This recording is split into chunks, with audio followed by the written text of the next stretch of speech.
right, how it do, how it be, how it is, everybody. Welcome in and welcome back. It's Thursday, which means we're jumping back into rotten toil. I'm so very excited. Last we left off, we found a weird door.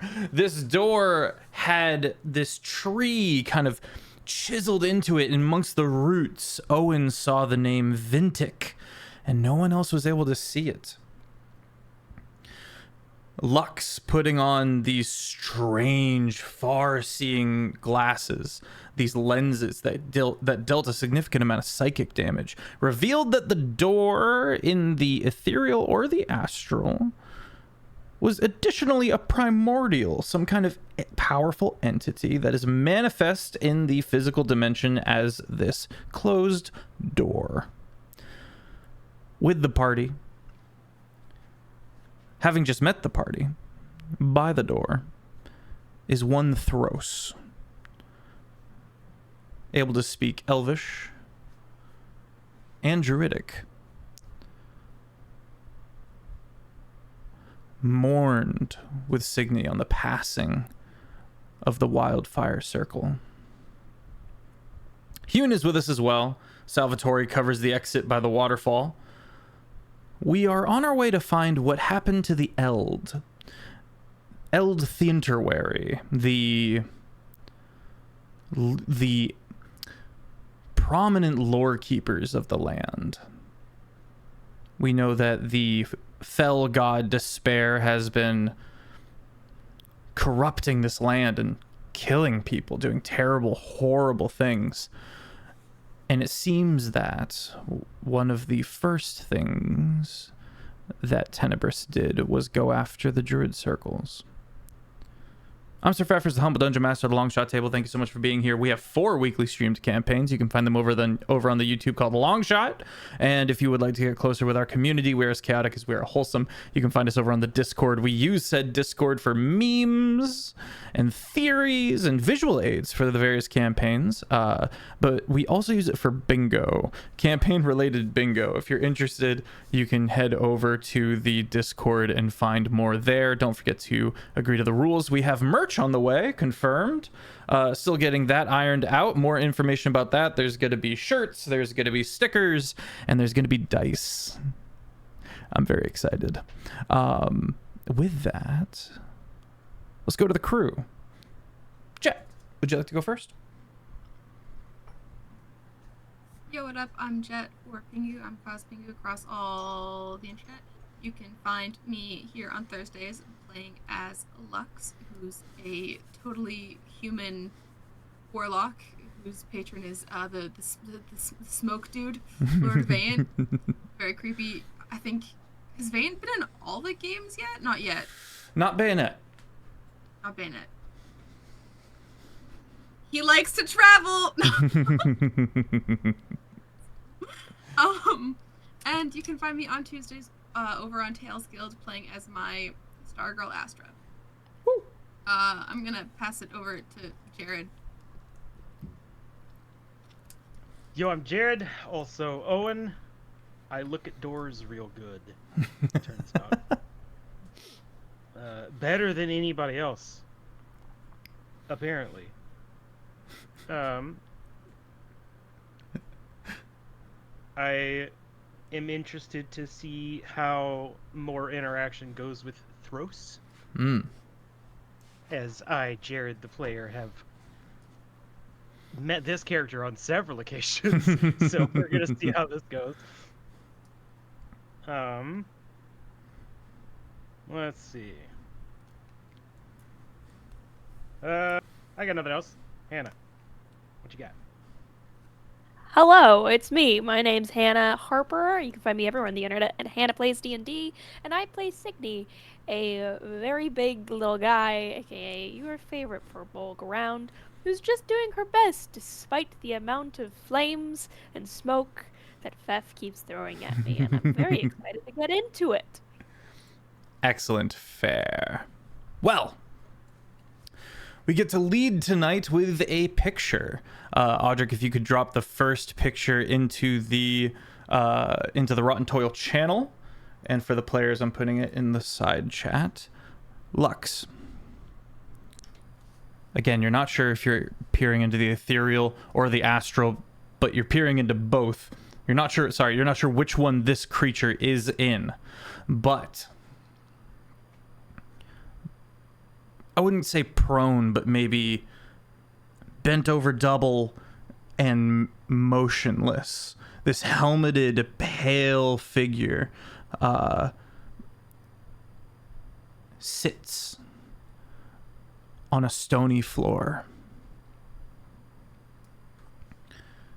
The Zoom audio, the music, is not coming through on the stream. There we go. Apologies. It doesn't move or react in any way, shape, or form. You can see various swords sunken deep into its flesh, bones protruding from the spine, and a very similar looking door halfway through the entity, seemingly made of its own stony flesh.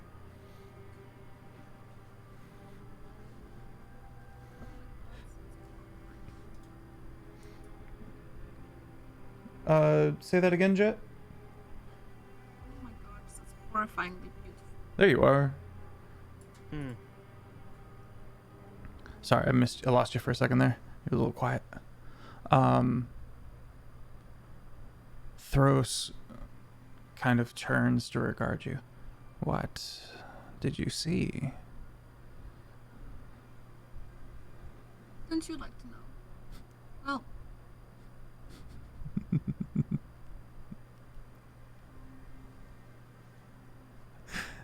A sharp grin kind of cracks across his face.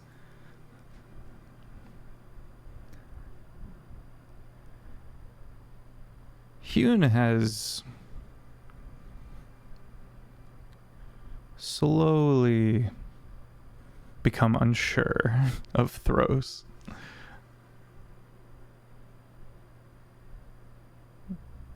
But Hune comes from the tundra, and certain rules of rural hospitality apply, and he has already eaten of Thros's food. Regardless, he kind of angles himself just a little closer, kind of shifting himself so that he is more accurately facing Thros if the need arises.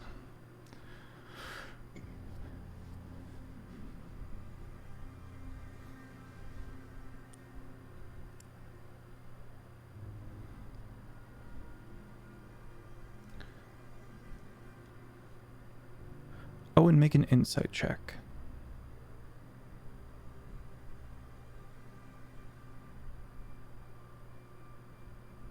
17.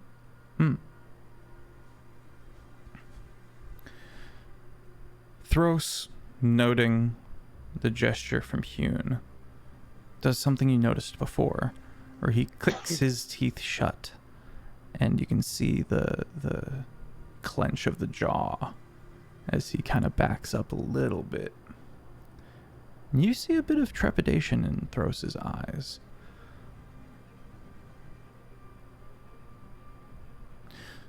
Thros is skittish, but it's hidden under a layer of chauvinistic kind of well-to-do manner.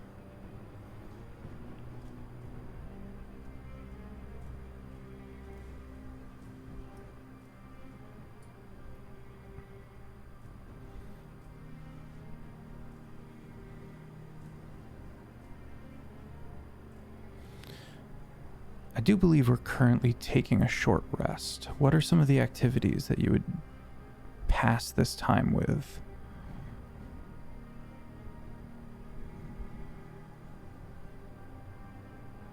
I think that based off where Cygni had last picked up, Lux was attempting to teach them how to read basic common characters. So I think she's taken a very large stick and is actively drawing letters very badly in the dirt. Obnoxiously large that she, at various points, like druid crafts away with like a little bit of a gust of wind so she can practice it again over and over and over, to the point where I think that she half expects the ground to respond back the way that the golem did and finds herself a little disappointed that it doesn't. So you can catch her outside doing so. Salvatore has a few quips, but generally keeps an eye out on the surrounding tree line. He's got this kind of little, it's like a tent shape, kind of a pyramid shape, but he had to like kind of make a little structure because tent flaps wouldn't cut it, and so he's in the waterfall, hidden within, parting the water around. He's got the scope with the looking glass kind of reaching out and just keeping a careful watch. Has this door been explained to Cygni? Obviously she failed basically every perception check known to man on this particular item, but has it been explained, like, what would she even know? What the hell? She lives in the woods, dude. Like, is she gonna know the importance of any of this? The import has not been, what the rest of the party has discovered has not been shared yet. And the import has not quite unfolded.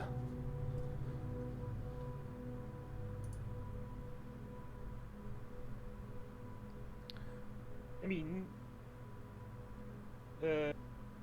I think I remember as Owen at least saying that there's a word on the door and that some of it has been. Okay. Speaking the name that you can see, Owen. Vintic. Cygni, make a history. It's sorry. Entirely possible. Oh, it's fine.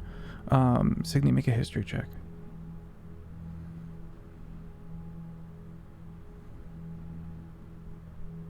I mean, regardless, Owen is gonna spend the time like cross-armed, like long staring at this door, like trying to dredge up any more memories he can. So, either way, he can just sit there and be like, Vintic, you know, like trying to. So. Yeah. Cygni tries to spell the name in dirt and does so absolutely dismally.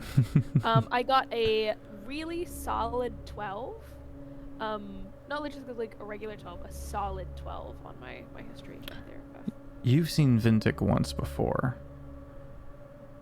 blocking the sun flying north in happier times. Vintic is massive. Just tell me when to stop.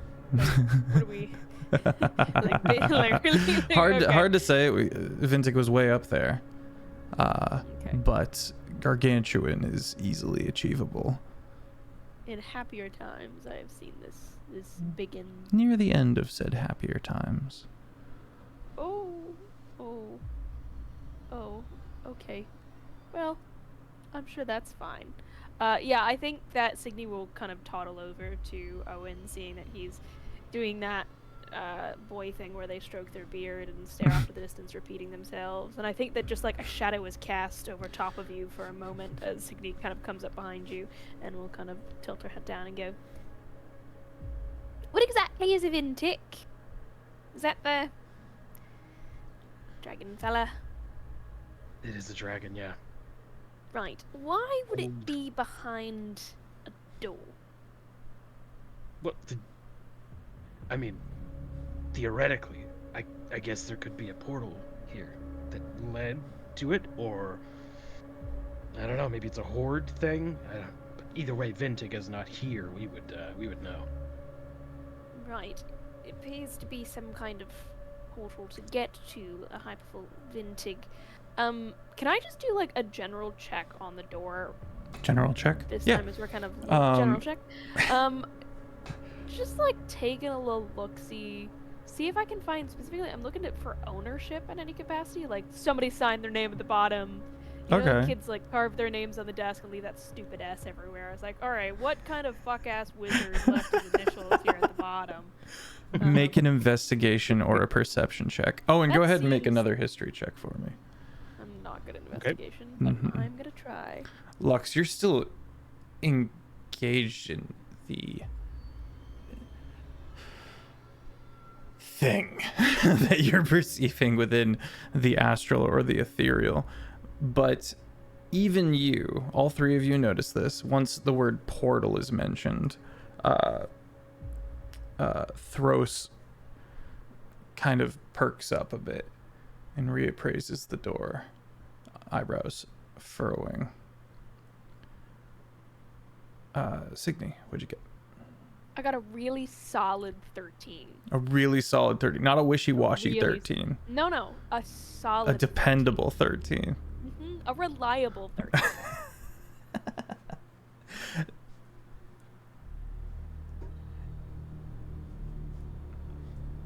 It's possible that the varied roots and branches of the design of this tree represents families going through a timeline of a kind. The trunk implying uniformity growing out of strife. So you're looking at something that represents multiple families.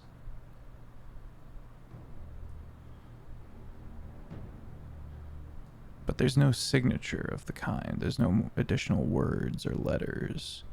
And nothing that looks like that might be letters, at least. Owen. 14. 14. A distant memory. Someone in passing among the upper crust of Toil mentions that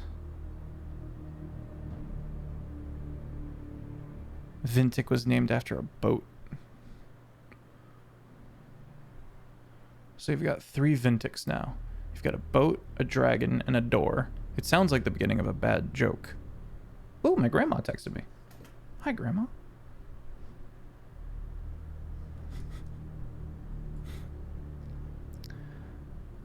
Three Vintics.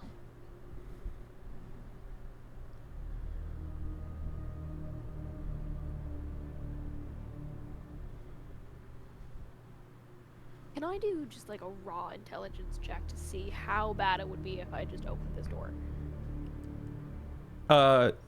Because Hannah would be like, no, don't open the fucking door. Cygni is a little trigger happy. Sure. Make a general wisdom check. I am wise, so that's solid. 19 plus 4, so what are we getting on this door?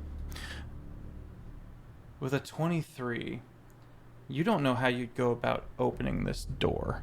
You can just barely see the seam down the middle. There's no lid or lock, as it were. There's no handle.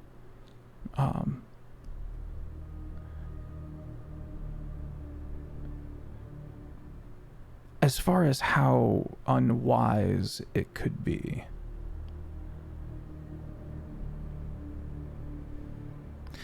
this could be anything from a tomb of some kind to maybe a library or a bolt hole. This could be, I think someone mentioned a portal at one point.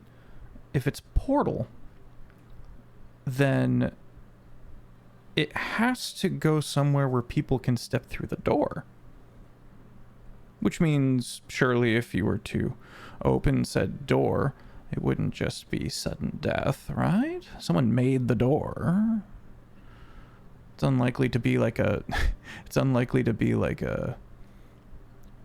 like an immediate threat, right? Surely.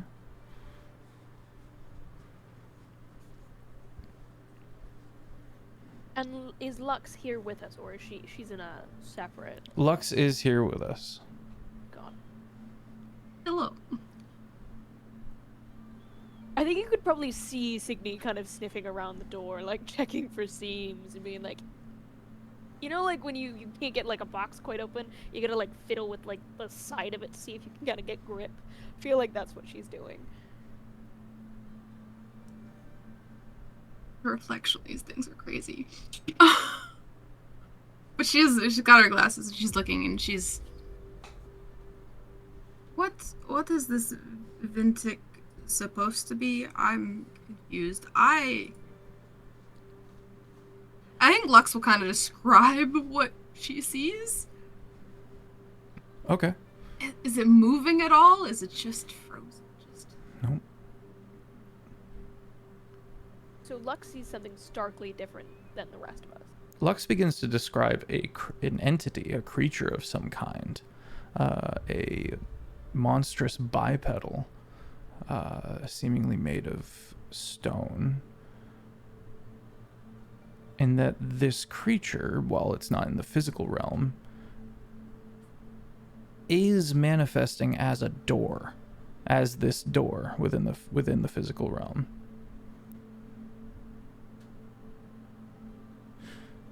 As you continue to describe it, Lux, Thros says, "Well, that sounds much like a weirway, but weirways aren't physical doors. That's unusual. If a weirway opens, it's weirways. Yes, the newly opened doors to the rest of the dimensions."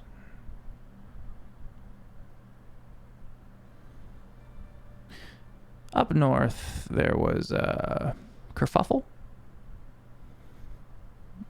and the seals that the now dead Stormfather used to close this dimension off from every other land is broken.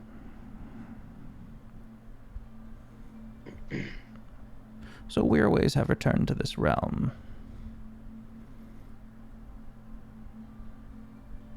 And this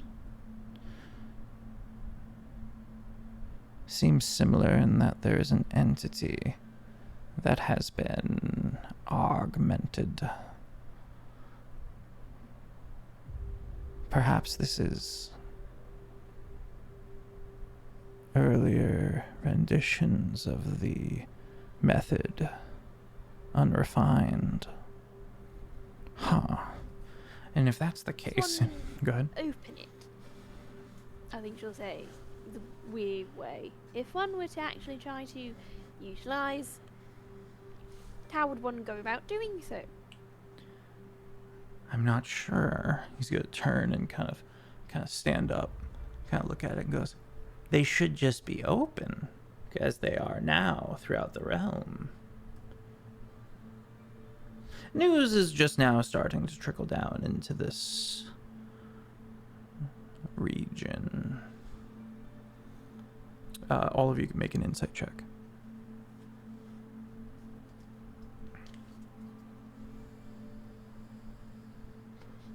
19. 13. The kingdoms down here have been so focused on each other that they have not been careful, cautious, and wary. What'd you get, Lux? 13. 13, okay. Owen, you sense a deep-seated hatred underlying his words for the nobility.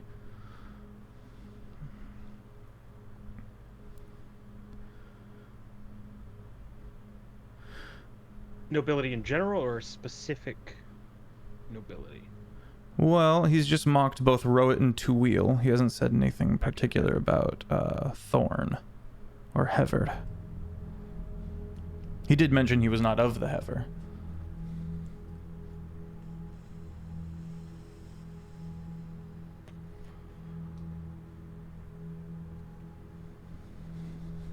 Maybe Vintic put a lock on it.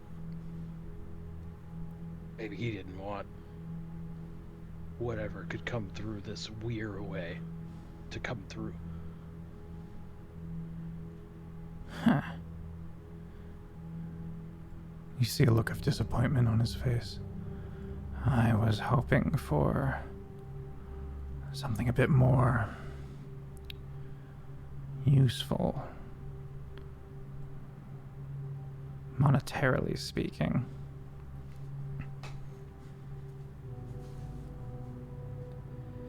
So it's like a weird way,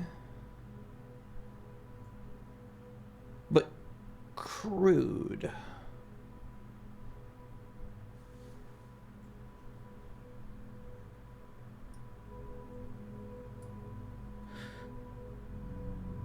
Maybe the entity is dead? Asleep? Bound? Resigned? Kind of sad and depressed?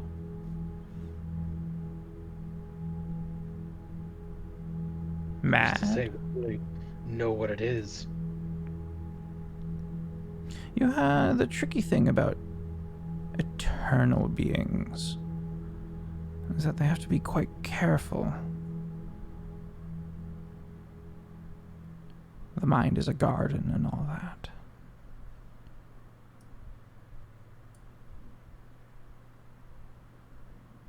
I think Cygni probably plonks down in front of the doorway, legs kind of splayed out in front of her, with a bit of a huff, really. Why do we care about a door? We're rushing in the hopes that we can prevent the greatest fountain of knowledge from being burnt. And we're here, stuck, looking at a door we can't open. Someone please explain to me why we care. I understand you all like reading, but frankly, I've only just started and I don't see the fuss. You're right, we shouldn't be here. Hune kind of stands up and in Giant says, "Thank him for the meat for me." I look to... Is he speaking in Giant only? Yeah.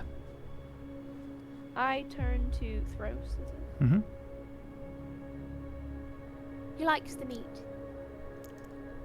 Big toothy grin. I am happy I could have been assistance. Though perhaps our goals are aligned in this. I also am curious about the Eld. Why? That's a long story. Apparently we've got time to look at a door, so I think we can get a little bit of backstory, no? Roll Okay, persuasion. Yeah. I mean, if you've had time to sit in front of a door for several days eating meat, I feel like we can get a thorough explanation, no? Let's find out. We're not very persuasive as an individual.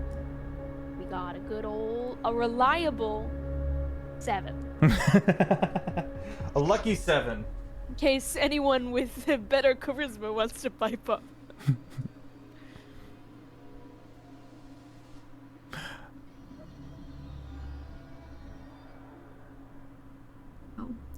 I have spent some time in holes in the ground. And I've found a few fun things along the way. My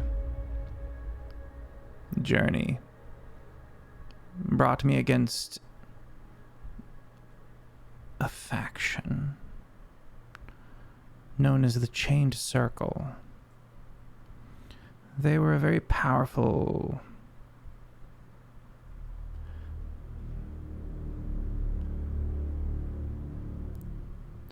I don't know what to call them. I really think about it. a collection of powerful wizards and nobility that sought to do things.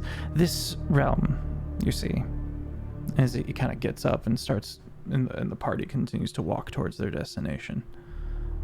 This realm, you see, think of it like a pane of glass. There is only the present. The concepts of future and past are mere concepts unless you are in the astral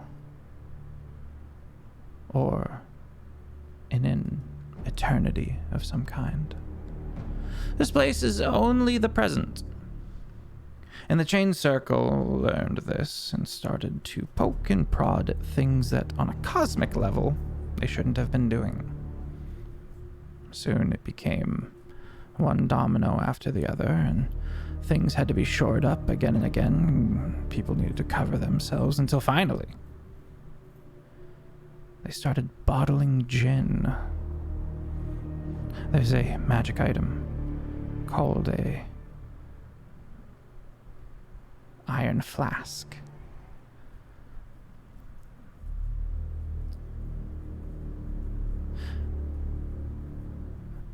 They're gone now, the Chain Circle, but before they fell, they would have gin, primordials. Looks at the door. Primordials that would maintain a policing force on the greater magics like Wish.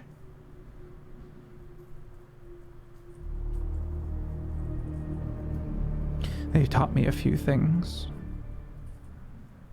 by cracking this pane and staring into the unknowable void. The mind expands if you do it carefully.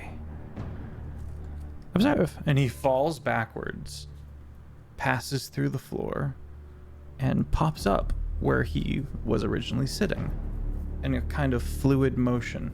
He kind of comes back up, and Hune kind of startles. Non-linearity. That was the stock in trade, but the nobles, the sycophants, hypocrites, all of them. The end of our era is upon us all, and you will be known, and they will be known for what they are. Hypocrites, that's all that will be remembered. They sat idle as their commonwealth died by the side of the road. They spend every last bit of their coin and call themselves noble. At this, he conjures a gold coin in hand, a value they could be perfectly in control of if they aren't already. Down here in the material plane, they're all either incompetent or inadequate. Rowit sits upon its spoils, spoiling. Toil deceives its own owners. Riveted at this point, Owen, your weapon of warning kicks off.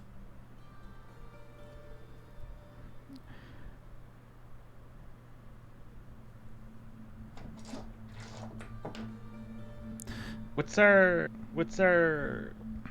are we in like a cavernous space, or is it relatively tight? It's a big open cavern that goes down a ways through a tighter kind of cave tunnel that leads to the waterfall to go out. Then sword comes out. And you watch, unexpectedly, he starts. Sorry. And then he closes his mouth shut and takes another step backward. His hands begin to shake. My mouth can get ahead of me sometimes. It's fine, it's not you. Heads up, something. As he abates, as does the warning in your mind. As he quells, the weapon of warning quells. It is you. Make an insight check, Owen. 3? Yeah, I apologize. Very It's not cryptic. good. This one's a 6. I've used all my high rolls. Okay. Bit cryptic, but yes, the threat was from Thros. You take in his measure, and while he seems genuinely afeared by the sudden show of force, you register that this is likely a powerful wizard. A very powerful wizard. So there's some inconsistency here. And apologies, we would have been walking down to the cave, so we're by the waterfall in a much more confined area. Either way. We're gonna grab break early, gang. We'll be right back. Beep beep. And we're back.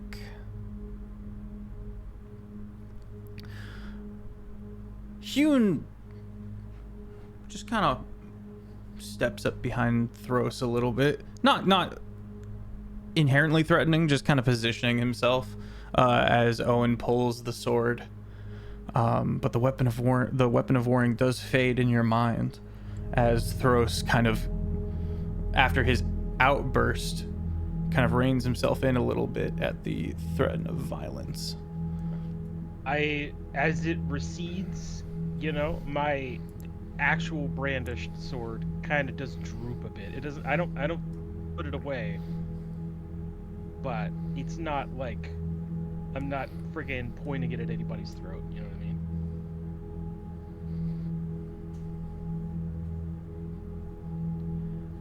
Quiet. What were you about to do?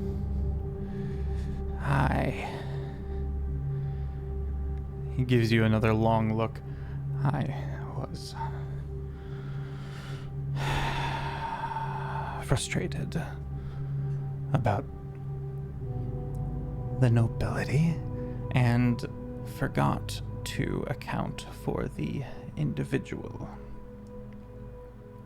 This doesn't react to frustration. It reacts to hostility. A blunder. I'm sure. He flashes that grin again, that toothy grin. But as he's talking, 14, 13, 18. Cygni, you've been kind of picking up on what you thought might be an accent of some kind.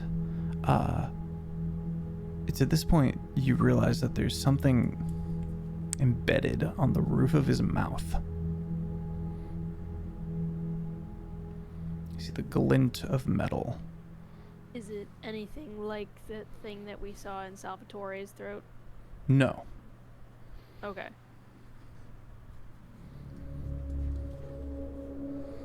Can I just do a detect magic? Mm-hmm. I just want to see if I'm getting the worst vibes from this man. So, yeah, I'm gonna just, politely cast it. See what's up. Happy to do a separate kind of perception check on just that thing in his mouth. I don't like the change of music. Not enjoying that. Yeah, I'm gonna do we'll do a detect magic. Okay. You sense magic from the robe. You sense magic from the individual. The robe has some arcane properties, likely a wizard's robe of some kind. Probably augments his spell casting in some way or enhances it. He himself has Fey ancestry, and that is prevalent. But the thing in his mouth, the thing that is embedded on the roof of his mouth, almost blinds you. As this, when he speaks, or as he smiles from between his chipped teeth, a bright pink light registers in your inner mind, in your mind. And it also gives a certain astral, primordial magic.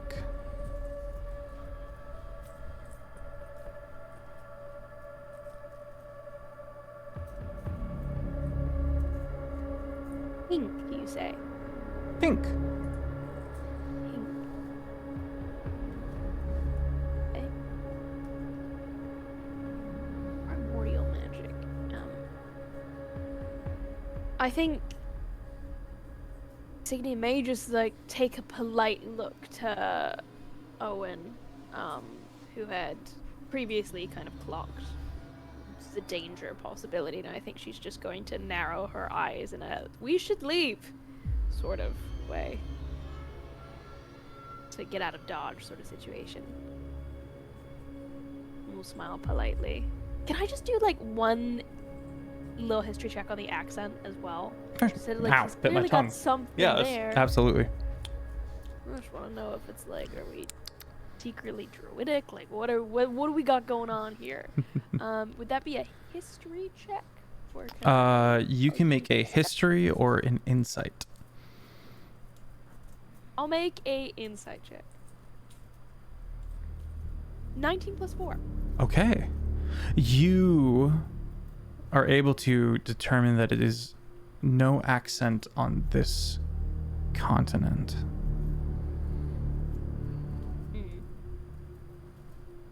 No predominant one, at least, that you've ever heard.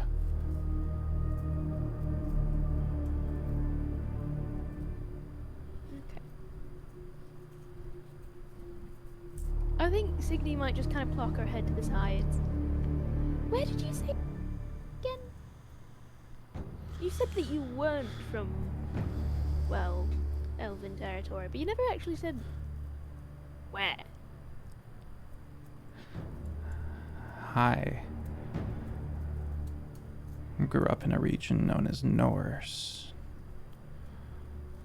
It is the northern kingdom that is developing on the far continent.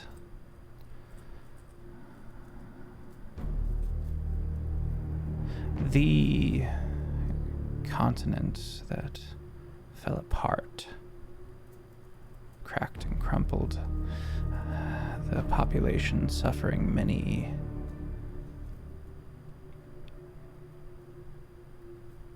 the population itself suffering many different problems, and only now has Norse begun to put its feet under it again. It is, well, it's a place. I don't have much love for it. They're a bit arrogant.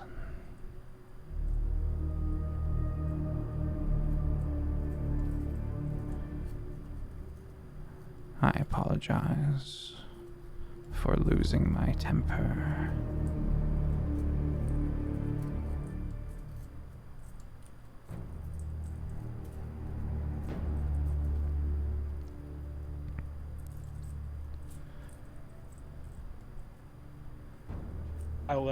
Owen will shift to like a shoulder, like a more casual shoulder rest for the blade. Still not sheathing, but even less. Well, it's probably at the more ready, I think, but it looks less threatening. Kind of relaxes a bit. Wary.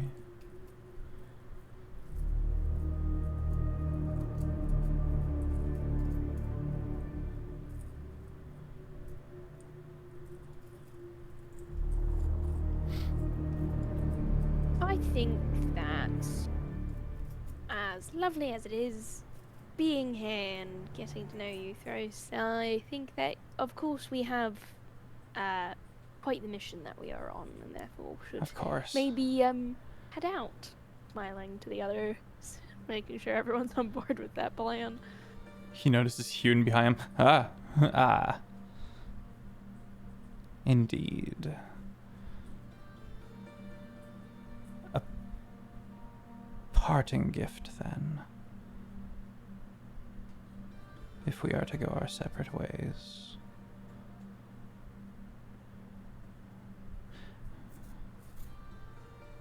He pulls out a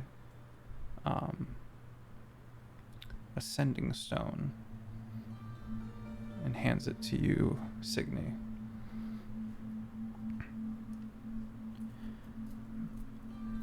Happy to pay you for your troubles and your findings. Before he falls to the floor.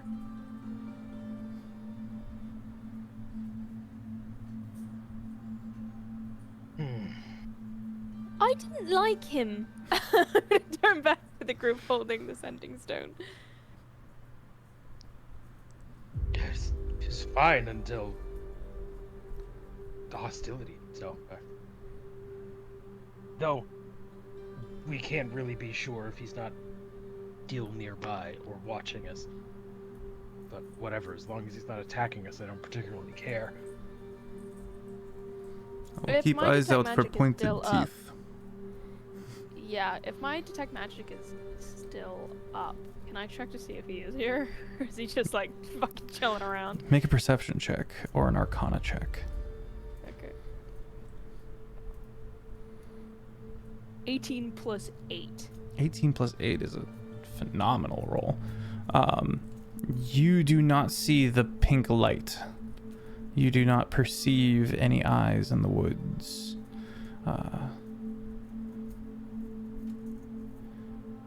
Not within eyesight, at least. Not within earshot.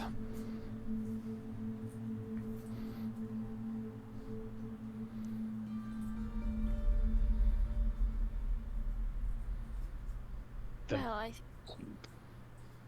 should we move on? I think so. I don't much like, because we're kind of like down and in the caves right now, right? I don't really much like being underground.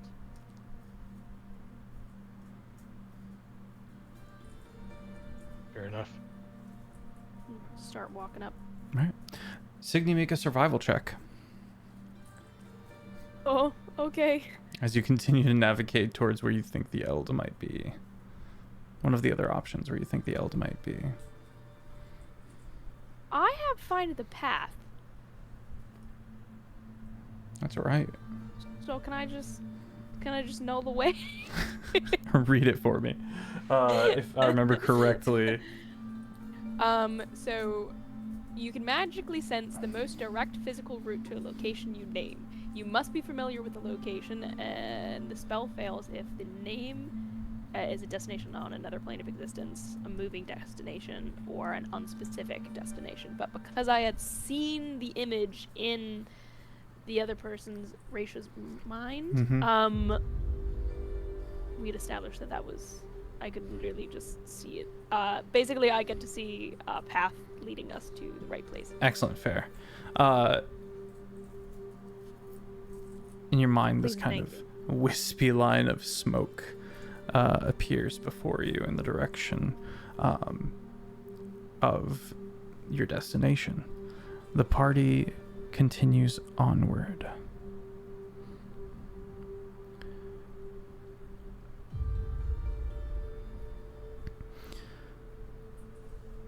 You get to the base of where two mountains meet. Hey, Dag, thanks for the raid. Welcome in, welcome in. You get to the base of where the mountains meet, and you can see this goat trail, unused until recently. Many feet have recently tromped this path down. And it goes up into the mountains a ways, kind of a winding ravine up. Well, I say ravine. Kind of this winding, not quite switchback, but up into the mountains. Not nearly as complicated or difficult or cold as the ones you were in prior. But regardless, the biome shifts around you from forest to rocky road and mountain once again.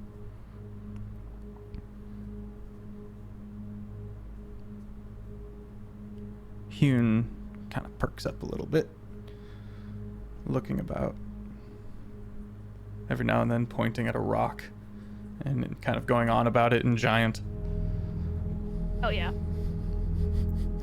I would like a snippet of that, please. You can't just be like, he's talking about. No, give it to me. I want to hear about. There's more chalk in these mountains than my homeland in the tundra. There's no ice mountains to worry about, but the chalk is something I wouldn't have expected. You see how it... And he kind of goes up to one of the rocks, kind of slaps it a little bit, and then this puff of chalk powder. Like or a car salesman. Yeah. This bad boy can hold so much chalk. But I love what I do, so win-win. I feel that, Dag. I am the same way.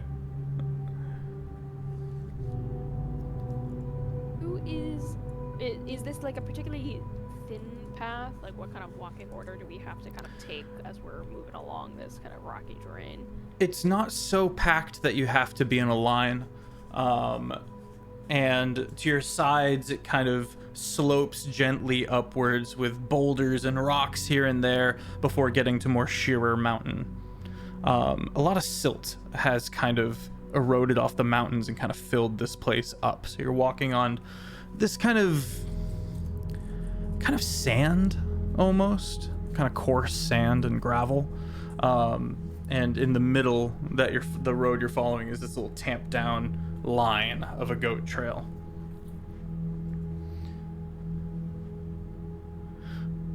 Winding ever upwards, you begin to see more beautiful views of the lands around. Truly, Rowit took the best lands in the south from Toil because it is gorgeous. Beautiful verdant plains and cities dotting the riverside. Rounding about, you find a slain cockatrice, a large monstrous chicken, dead on the mountainside.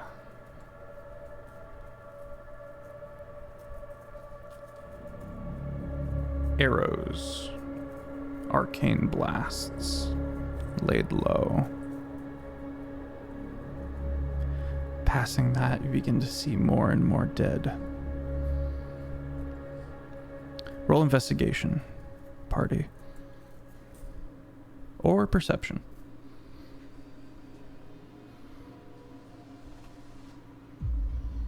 Alright, 22 on a perception. 16 on perception. This here's A battle. nat 1 for a 6 on investigation. I know about that. Yeah, these are a lot of dead clerics and paladins. You recognize their attire as that of despair, of that of Tenebris. Oh no. Sorry, I should be more sympathetic. They're really evil. But approaching farther in, past these corpses, you begin to find chairs, books, roughage. And soon you find the entrance of this crack in the ground. I would call it a cave, but there's no ceiling. This trench of a ravine. Excuse me.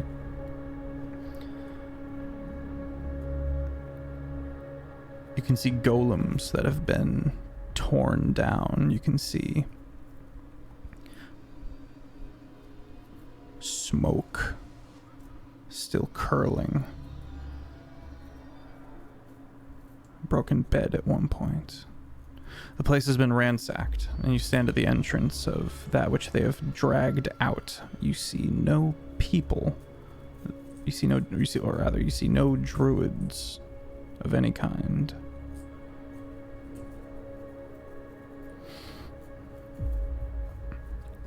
The doorway seems to have been burned open.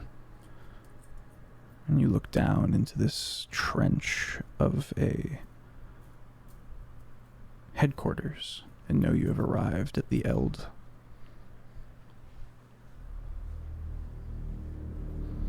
I think Cygni immediately, without thinking of what could be lying around, is immediately running around looking for any kind of survivor. Okay. Moving forward, you step through the door frame. You have to bend. You have to kind of get out of the way so your antlers don't hit the roof. But once you're in, you're able to stand up. And more signs of violence.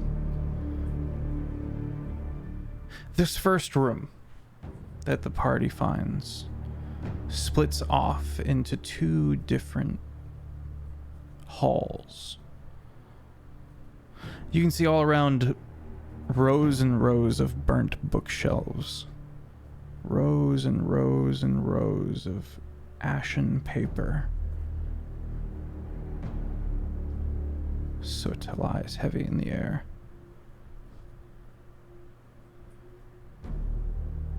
Hune ties a bit of a handkerchief around his mouth so he can breathe a little easier. I think Cygni is used to smog and soot, and therefore will just kind of run in, and I think within minutes she's almost covered in it. Do I have to roll some kind of like investigation, perception, just like, because I'm following the path until it ends. The path has split. You've got right and Got left. Make a perception check. I was gonna say, which one smells nicer? 14 plus 8. All right, 22. You can see into both hallways.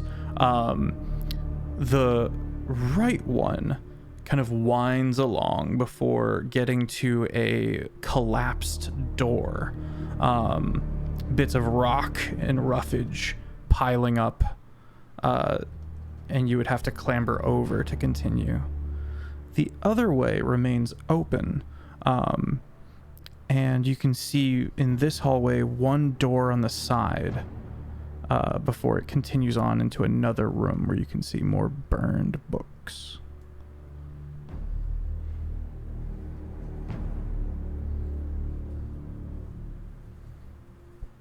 I think Owen's suggestion of whichever one smells the best and following. I think Cygni would follow the opposite just because she wants to go to wherever the worst damage is. Okay. So wherever the most smoke is coming from, there's no fire without smoke, so I think she's aiming for the fire. Okay.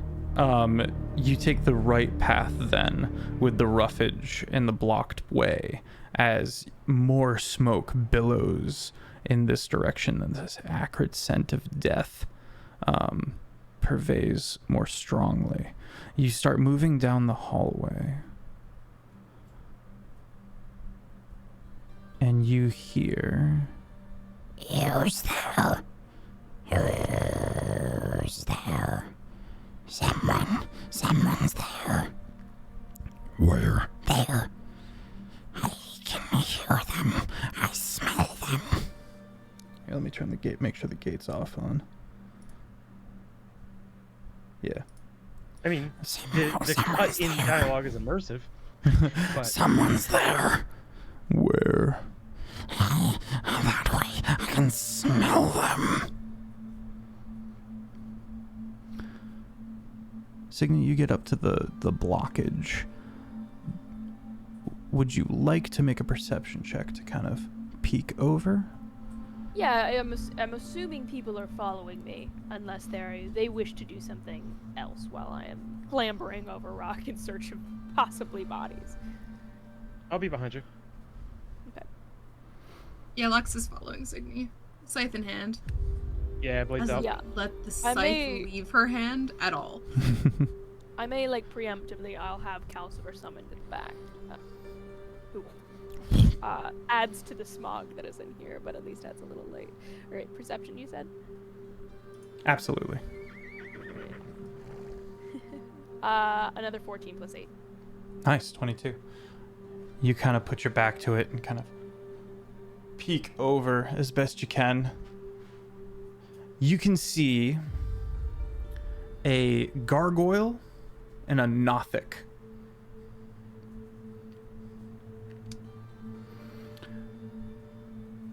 The gargoyle is this big brooding thing, almost devilish in appearance, almost minotaur-like, but bulkier and kind of more square in shape than bipedal.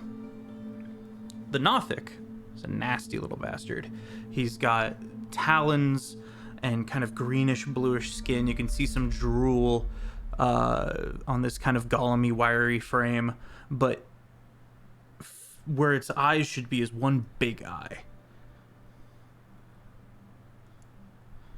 And the Nothic is kind of standing on the gargoyle. He's kind of sniffing around. You can see down into this next room. So sorry. Where there is 2 piles of smoldering roughage. And you do see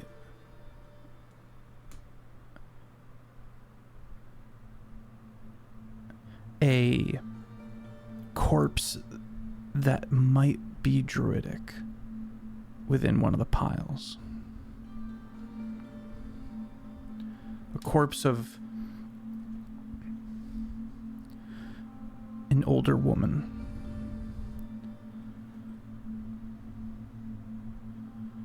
Buried in smoldering ash and the books that they revered and protected.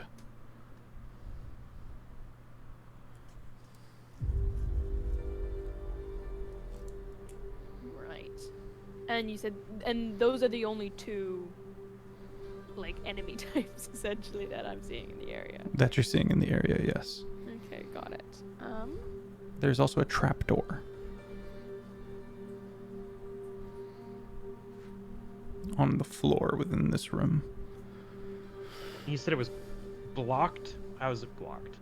That was leading into this room. It's rubble and stone and roughage that Cygni is kind of peeking over because this place has no roof. You're in this kind of trench. Okay. So Lux knows. So Lux knows that Nothics can take memories. Mm-hmm. From personal experience. Mm-hmm. Is there a way to, like, see said memories? Otherwise, she might get trigger happy. See said memories. Retrieve. I mean, it, like, just learns your secrets, right? It learns secrets, yeah. They have been weaponized for their secret stealing ways.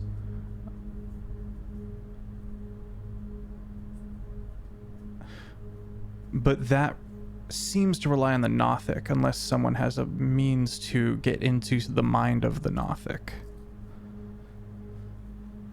I mean, I feel like you could maybe mind spike them or whatever. Mm-hmm, mm-hmm. Or not Detect mind spike. thoughts. Detect thoughts, Something like- yeah, but yeah. there's the one where you draw out the thread of memory and can move it around. Mm-hmm, mm-hmm. But I feel like you could just do that directly. You wouldn't really need a Nothic for that.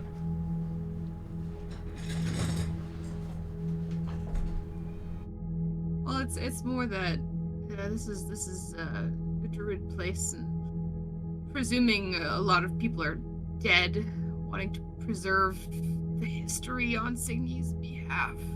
Yeah, Cygni's not thinking terribly straight at the minute, and if no one will do anything, she is just gonna fire off, I think. Okay. Anyone?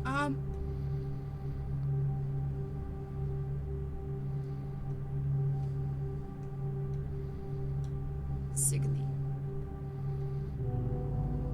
That thing there. The Nothics. And they steal secrets. there might be important information in that one. I want it dead. But it could have valuable knowledge. I don't have a way of making its mind, though. I think Cygni will. Will I have the distance of detect thoughts if I wanted to give that an attempt? We'll say it's 30 feet away. What's the range on detect thoughts? Concentration in a minute. 30 feet. Oh, perfect. Yeah, and I don't think Cygni will, because they're relatively hidden at this point. They're not. Yeah, if you're not like actively still peeking over, you're kind of hunched down behind the rubble. I think Cygni will immediately, because it has like sense thought or read thought as like when you push in, but there's a chance of them knowing. I don't think Cygni gives a fuck and is going to immediately shove herself into the mind of this thing, start rummaging around so that they can slaughter this thing immediately afterwards. Okay, I make a wisdom save, I believe. Yes. I think Cygni will give Lux a single look and says, "Give me 5 minutes."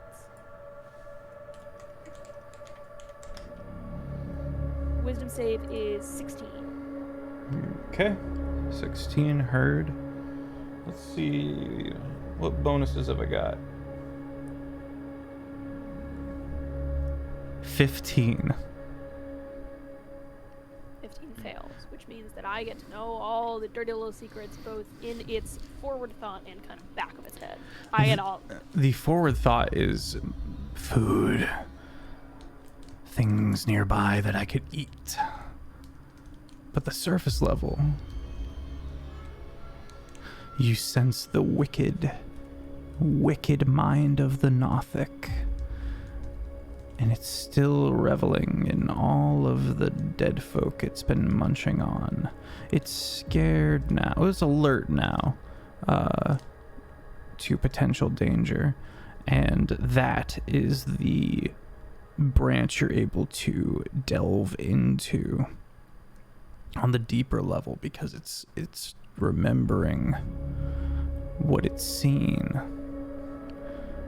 to equivocate the danger potential ahead. It watched in glee. It lives on its own in the caves high above. It made a pact of some kind at some point. It doesn't fully understand it. But the people did come, these fell folk, and made such a mess, such a scrumptious mess. It was disappointed when in the aftermath they took people away.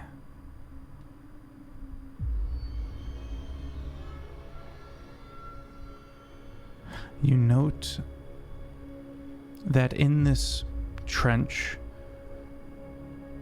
with the sheer cliffs of the mountains sloping away from this point, that the Nothic is looking up, not amongst the roughage and the ruin, but it's looking up into the sky.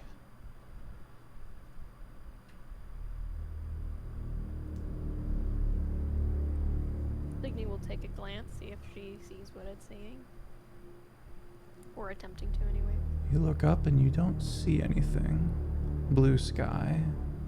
Nary a cloud.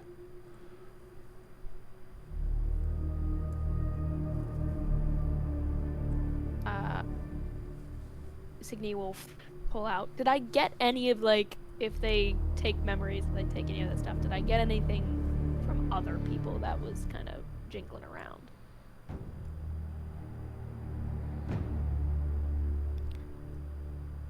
There's this tiny little marble inside this mind. And you crack it.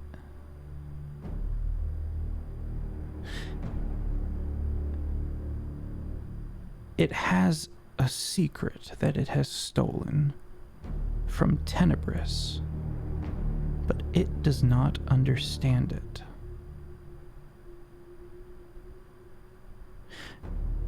Make a wisdom save. The Nothic had to pack this thing down to keep from psychic battery. I got a 19 plus 9. Okay. Wisdom is the only thing I'm good at. This creature made a deal with Tenebris. It didn't quite know what Tenebris was, and it didn't quite understand the conversation it had with the entity. It did pass on the knowledge in exchange for a slaughter of the Eld. That was long ago. But in the end of that conversation, when Tenebris seemed focused on a greater picture, the Nothic took just a little bit of information, took a secret from Tenebris, unbeknownst.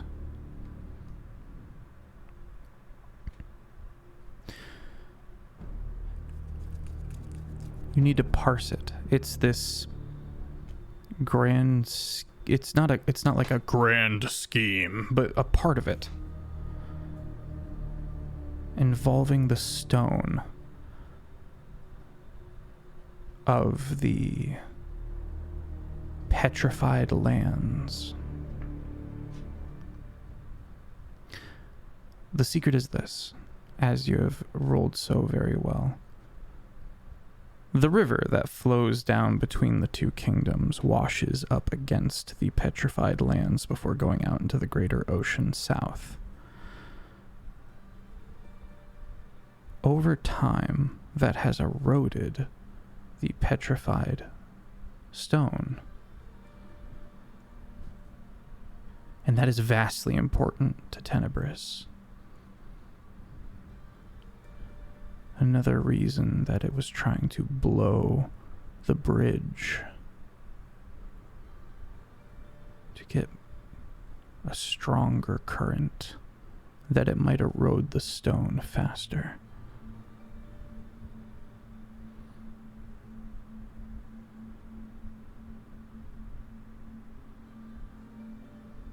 Cygni will take in all that information, her fingers almost like digging into wherever they're kind of crouched.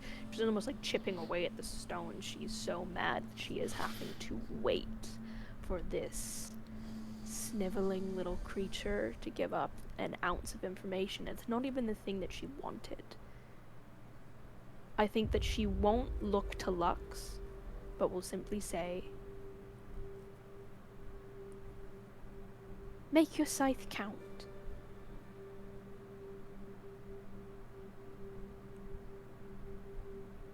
And keep eyes on the sky, we might have company.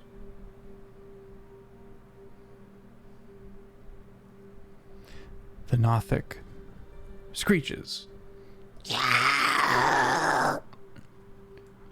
Oh, okay, all right, calm the fuck down, Jesus. You hear the gargoyle just get the Nothic onto the ground. That is uncanny, Feff. Wow. Amazing. I gotta make the gargoyle Scottish.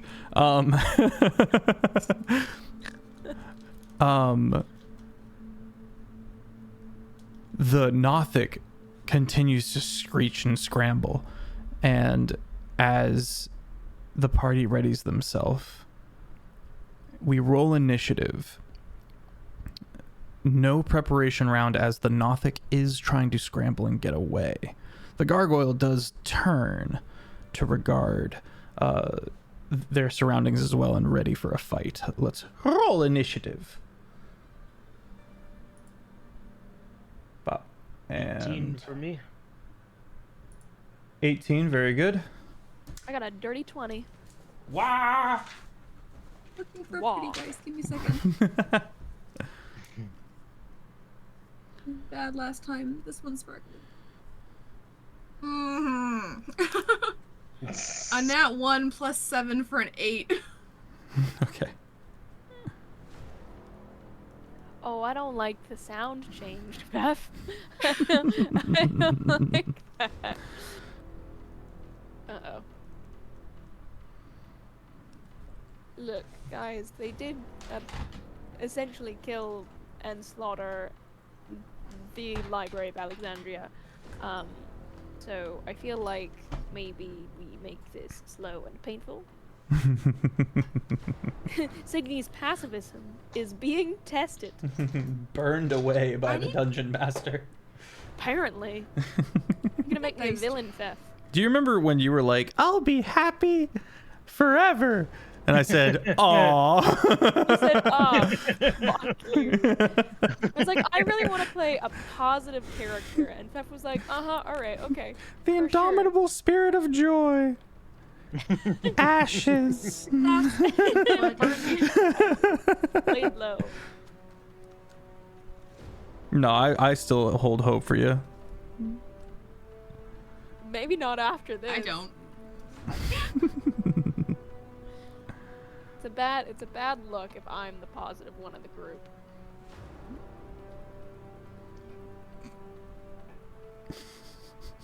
All right, Cygni, you are up first. The Nothic is turning to flee towards the trapdoor. Cool. What kind of wooden trapdoor?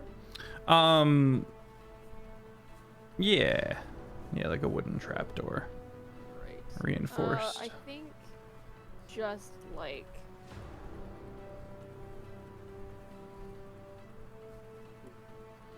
how far away is this trapdoor? Trapdoor is, Feet. yes, it is about 40 feet away. I would love to position myself, and I want to use Ride the Lightning to essentially cut through the two of them and appear on top of the trapdoor, so I can just appear on the Okay. other side. So have this thing fucking facing me as it's running away. Okay. It is a deck save of 16 to see if they take damage. And if not, it's halved.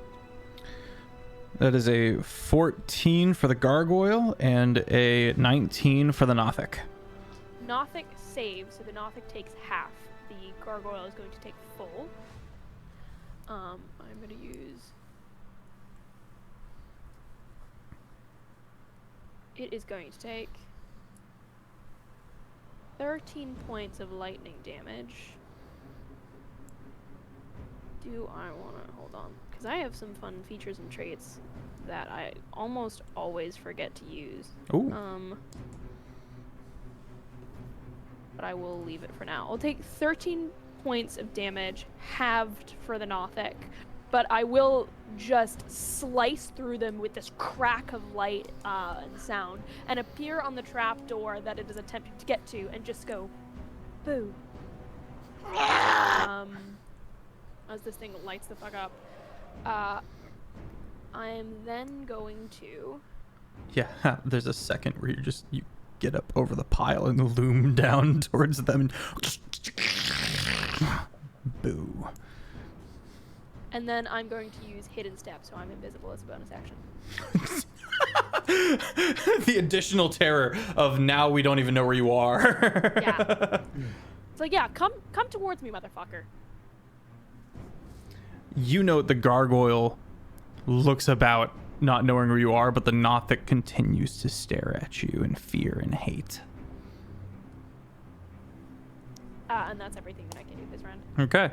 The Nothic yelps and shrieks, scrabbling backwards away from you, back towards into the middle of the room by the gargoyle. And I need you to make a DC 14 con save as it hits you with Rotting Gaze.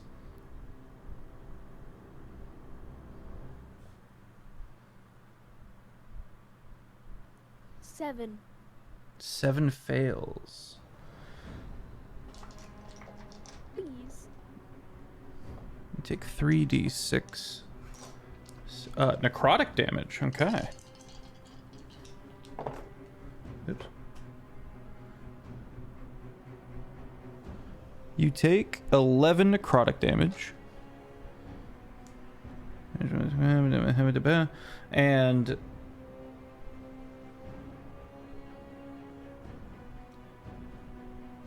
now you, well, contests. Interesting. Make an insight check against my deception check as it tries to steal a secret from you. I got a 14. 14 on the deception versus my insight, which was a... Oh, sorry. I rolled insight, so yeah, deception would be my apologies there. 9. 9 beats my 6. Okay. And for the duration of the day until your next long rest, you are immune to this weird insight. Owen. Your time begins with the gargoyle on deck. Yeah, very complicated. I'm gonna go hit that gargoyle, I guess. All right. You hop over the rubble heap, sliding down off the side of the cliff. Go for the swing. Roll to hit. All right, first swing is a 24, 24 hits. a 25, 25 hits. and a 17. 17 does not hit. Yeah, it's 2 hits. I think there's an extra. Damage is a little bit more complicated than shows on D&D Beyond, I think.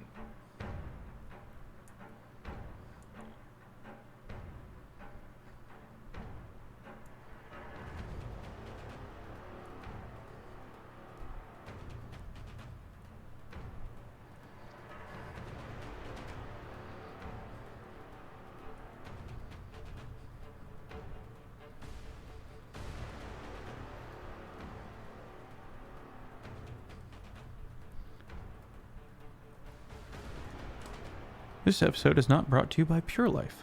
Ah, yes. Okay. Extra 4 damage. Okay. So it'll be an extra 8 for both hits. Okay. Okay. All right. First swing is 12 damage, and second swing is 11 damage, but that is a plus 8 in total. So, like 31, I think. 12 plus 11 Right. plus 8. plus 8. 31, yep. 31 in total, very nice. Is that your turn? Bonus action? Actually, I'm going to hit. I don't know if I can do this once per turn, or I think it's per hit. Let's see. Hang on. When I hit a creature with a weapon that has a heavy property, that's 4 extra damage. Let's see. Sorry.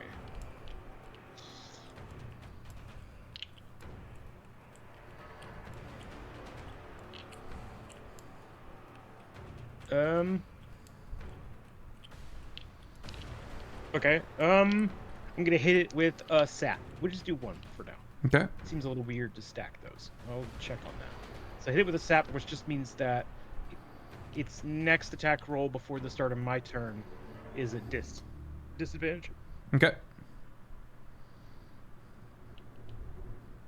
All right. And then that'll be it. The gargoyle starts its turn.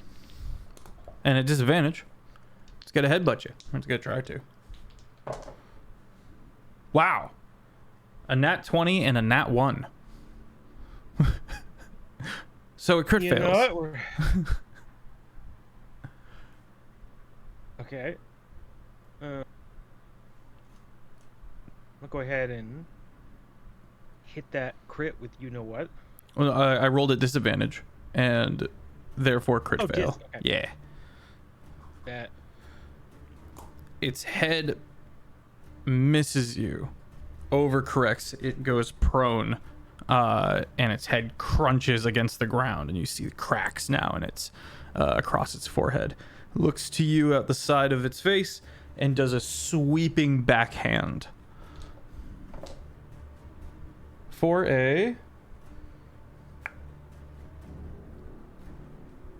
16 to hit. Does not hit. Does not hit. Second backhand. 18 to hit. 18 does hit. I'll just soak it this time. Okay. You take 13 bludgeoning damage and are knocked prone. Hello. It's going to use its movement speed to get up.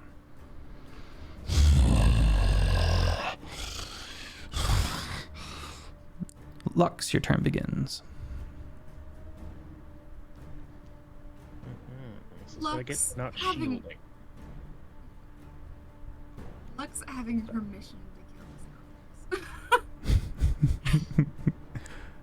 I think she's dialed in. I feel like her scar kind of feels like it's fresh again. You know, locking eyes with this, and in her brain, she's like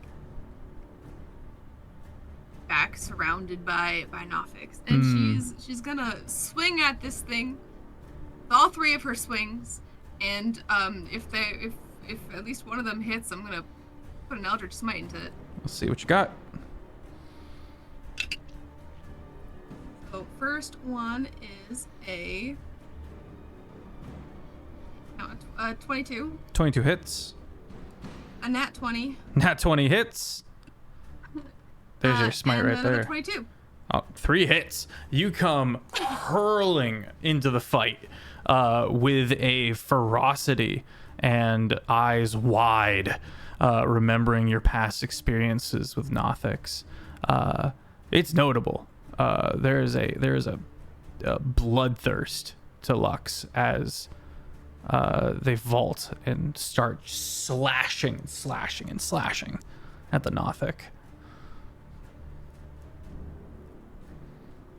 Okay, so the two that aren't the crit. That's a percent die. That's not a.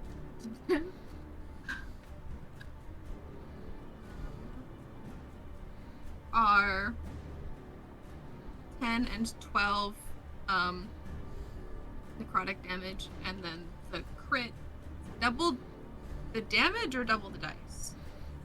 Double the damage die. We do it. So including your Sweet. smite and your scythe damage are doubled. Yeah. Hayden, Dice. hope you're doing good this night. Yeah.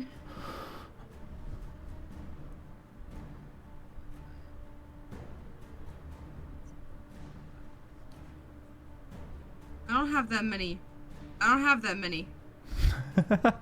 Okay. Do I lie to do? Okay. So, scythe damage itself is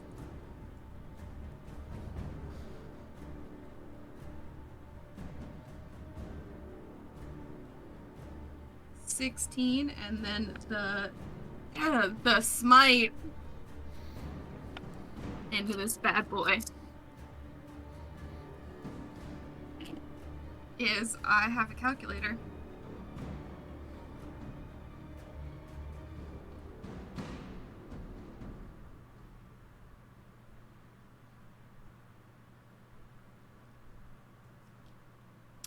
Uh, 49. Wow. 49 force damage. She's pissed. Nothic screams in pain. Bonus action? Or was that your smite? The bonus action was my smite. Okay. Cygni, top of the round. With the Nothic on deck. You become visible once again. Here into existence. I think we're gonna do pretty classic stuff. I think we're gonna go for a 4th level Scorching Ray. Ooh. Which is 5 rays worth of stuff. Damn. So it's gonna take a little bit of calculation because gonna take me a hot minute. I do have to roll for each of them, but the payoff can be fun. So let's get her started. Let's go. High rolls. Let's go. First one is a 19. 19 hits. Next one is also a 19. 19. And these are all directed at the Nothic? We'll do 3 on the Nothic, 2 on the gargoyle. Okay. So far you've hit the Nothic What twice. size is the Nothic? Nothic is medium sized. Is it? Okay, it's prone.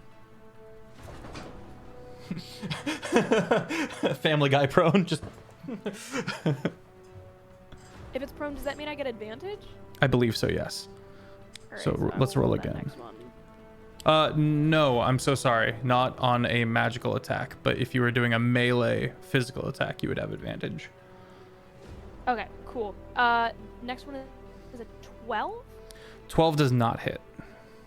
Alright, then only 2 hit the Nothic, and then the last Okay. 2 are going for the gargoyle, which is a 16 plus 8. Oh, plus 8 Assuming hits. hits for 24.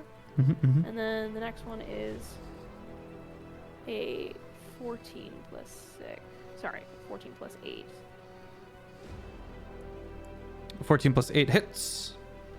Great. 22. So 4 hit in total, and now I gotta calculate damage. So Yeah. apologies. No, you're good. So it's 2d6, but because I have my flame spirit there as well, I have enhanced bond, which adds another d8. So I will Nice. do the initial damage, and then I'll roll the d8s. Initial damage for the Nothic, first and guy. then the gargoyle, or whichever. Yeah. Yeah. Alright, let's do this. So, first one is 11 plus 9 plus whatever the d8 is for both of them, which is going to be 11 plus 9 plus 1 plus 7. Plus 7. Gotcha. 11 plus math. And then for the gargoyle, it's going to be 11 plus 6 plus 5 plus 1. Heard chef. I fire that off. And then as my bonus action, I'm also going to... Yeah, I'm going to use fiery teleportation, and I'm going to have my wildfire spirit kind of appear right next to it and essentially explode. So it's going to need to make... We'll do it for the gargoyle, or whoever isn't going to catch my friends in the process. You can avoid Owen's Great. side of the Can I get gargoyle. a dexterity saving throw, please? He's not a dexterous boy. Ooh, and the dice don't love him. That is a -1 on the dex save. That's a little rough. That's gonna be just an extra 6 points of fire damage. Okay. But All right, very good. I think that's everything. That's me. Alrighty. The Nothic, for Owen, from your point of view, you're fighting the gargoyle. Lux comes flying overhead to attack the Nothic, and then the fiery bloom from behind the gargoyle that like briefly silhouettes it. You turn and you watch the Nothic try to take a bite out of Lux. Lux, that is a... Where is my bite? +4. That's a dirty 20 to hit. Yeah, that'll hit. And then you need to make the thing that is the core of your hate for these Nothics. You need to make a deception check against my insight check as it tries to steal a secret from you.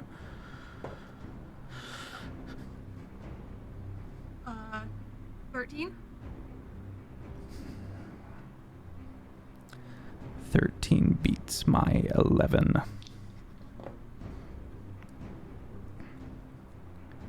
Very good, very good. Owen, your turn begins.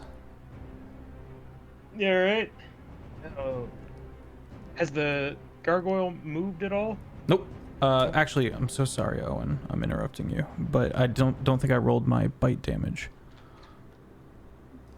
Lux, I munched. I got the bite off, right? Yeah. Bye bye. 13 piercing. Owen, please. All right. Yeah, I'm a roll to my feet and keep wailing on this gargoyle. Okay. Yeah, I don't think. Do a quick.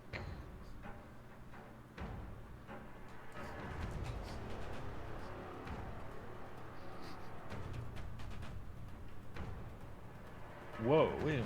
Well, I'm not gonna do it now. I'll read it later. When did I pick up that spell? Okay.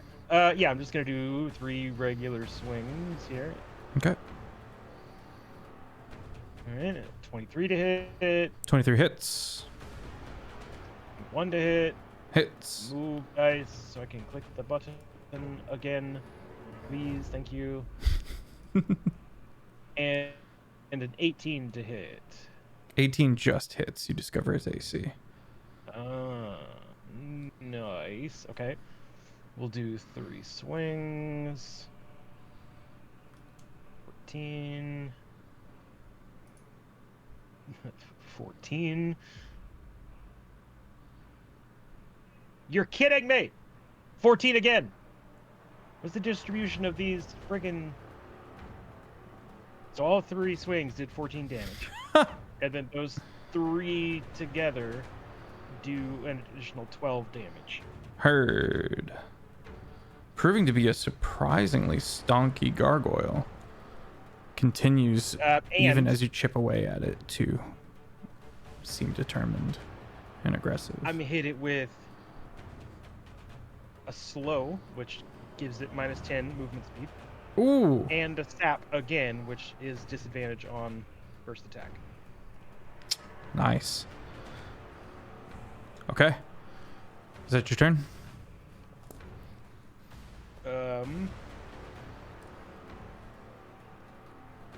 Yes. Okay. The gargoyle.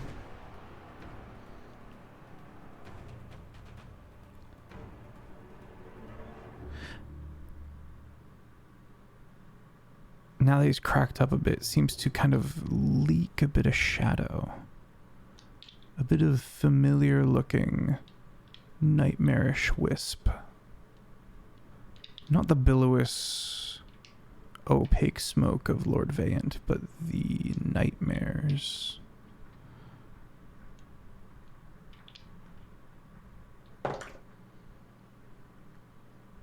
First swing on you fails.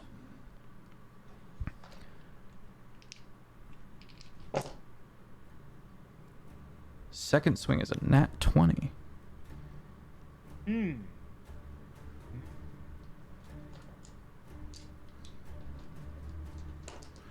As stated Yeah. prior, these swings are doing 2d12 damage plus strength. I'll burn my react early Okay. and do a barb. Silvery barbs. Mm-hmm. I swing again. Probably a mistake. 17 to hit. Ooh, 17 just hits. Just hits. Yeah, I should have went shield. Silly goose.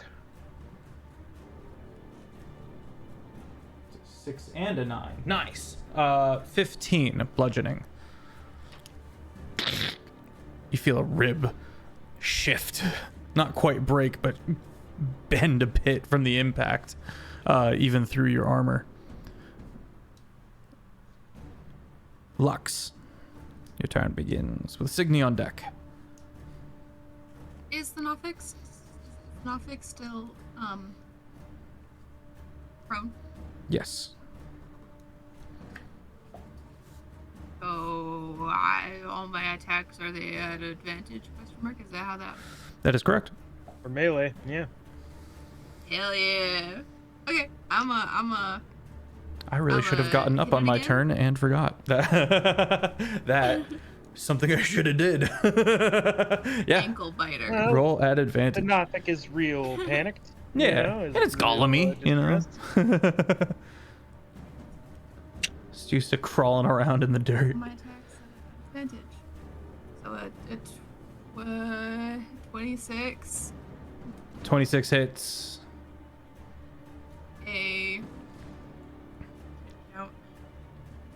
17. 17 just hits. You learn its AC. Arceus says, kill it dead. And 14. 14 will not hit. Well.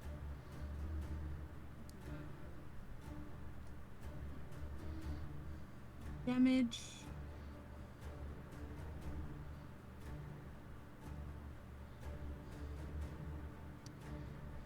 That's 19 points of necrotic damage. I'm sinking a life drinker into that.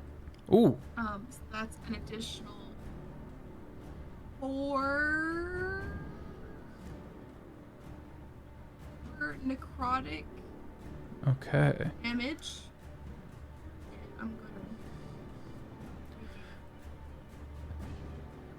You regain 8 hit Um, points. It does seem to take only 2 of the 4 necrotic damage. But you also did 49 damage total to it earlier, so, you know.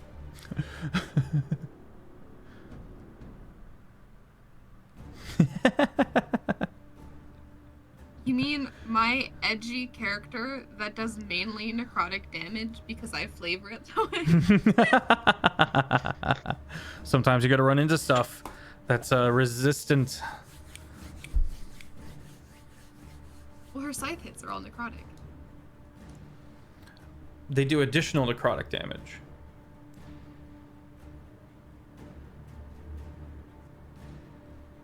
They do straight necrotic? Oh no. Let me see. I think I can pick. Yeah, you cause the weapon to deal necrotic, psychic, or radiant damage, or its normal damage type. And I've been doing necrotic this whole time. Got so you. I'm You would edgy. have noticed the first time doing the necrotic analysis, and would you have liked to have shifted?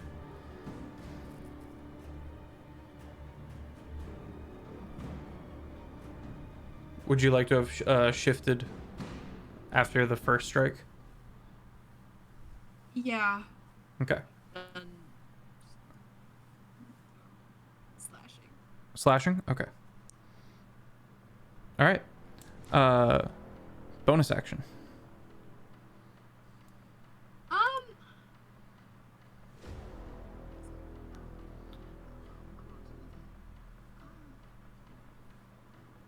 It exists. I have things I could do, but I don't want to give this thing my Hexblade's curse. You know, I don't want to do that. Okay. I don't like it that much. You're not worth the curse. So, Is it your turn? oh, it's my turn. Sorry, I was missing you. I was not hearing you for a second there. Okay. Let's grab our second break there. We'll be right back with the top of the round with Cygni. And we're back, just like that. Whoa. Hello and welcome back. I need to flip that real quick. And we are picking up mid-combat with Cygni. It's me. Is there a way for me to get a 5-foot... actually, no. A 10-foot radius without hitting anybody? Yes. But I can hit maybe the gargoyle and the nothing? Or only one? Within 10 feet? No. Alrighty. I will send... Can I just do a perception check to see who's looking worse? Of the two enemies, Yeah. the Nothic is definitely worse for wear. The gargoyle has taken more damage, but seems to be just an absolute tank. Just a little bulky. Yeah. Alright, cool. I'm gonna do Flame Strike focused on the gargoyle, Very good. which is a 10-foot radius, 40-foot high cylinder. Must make a dexterity saving throw. Of which it has... Oh, no, that's minus 10 to movement. That's cocked. Dexterity saving throw. That is a... I rolled a 12, which makes it a 10. Great, that fails, which means it takes the full fire damage and the radiant damage. So Okay. let's roll. First is 17 fire damage, and then I'll roll an extra d8 on that as well, Okay. plus 5, plus a separate radiant damage as well. Okay. And then it's 16 radiant damage for a total of 38. Heard. As this literal like pillar of flame just bursts. Actually, I imagine it like almost like comes. You know those like fire tornadoes that you get in movies Yeah. that are like trying to be super extra. It's like it's not just a regular tornado. It's got flames that kind of comes down from the sky and just picks up around it. As she casts that, great. She is then going to... That's spell done. What are we going to do for our bonus action?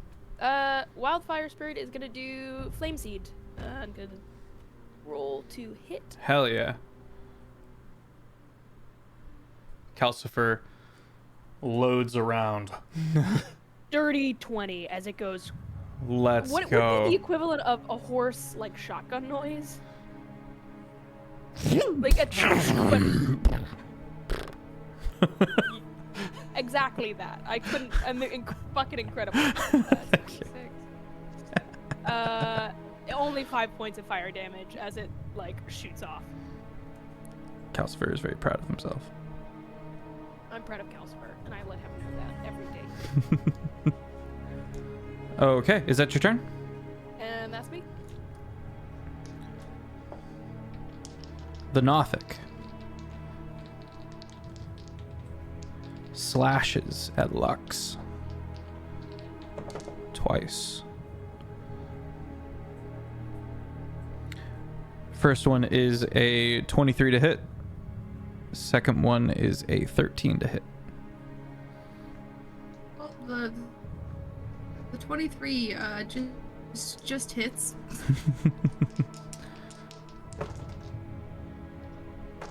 Come on now. There we go. I have too much dice. They're crowded. 7 slashing damage. Make a con save. This isn't combat music. How daremst. Give me back my combat music. I know, it's so peaceful. in Yeah. Everyone just gets into like a flow 9. state mid-combat. 9. That is a failure. Oh, yay. You, my friend, take damage. Psychic damage. Oh. Oh, yay. Sacre bleu. 6 psychic damage to be exact. Oh yeah. Yeah. Okay. Say again? No bueno? That's it. Okay. Owen. All right, I'm gonna change it up Okay. and swing on this gargoyle 3 times.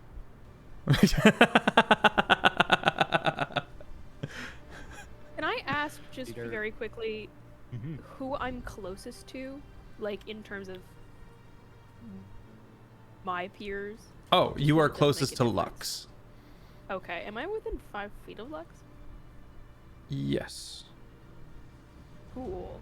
Because I took Sentinel, Ooh. and I've never used its stuff before, so if she gets hit by an attack, I can make an opportunity attack. I Okay. think is the thing. You can swing on the Nothic. Yippee! I do so. Okay. I'm just gonna do my sling. Just keep things simple. 16 hit. 16 does not hit. Then nothing happens. Owen. All right. Swing number 1. 19. 19 hits. Swing number 2. Ooh, 12. 12 does not hit. Swing number 3. 26. 26 hits. It's also going to be a sap and a slow, just like last time. Minus 10 movement Alright. and disadvantage on its next attack. Yep. All right. 9 damage, 12 damage, and then an additional 8 damage. Alrighty.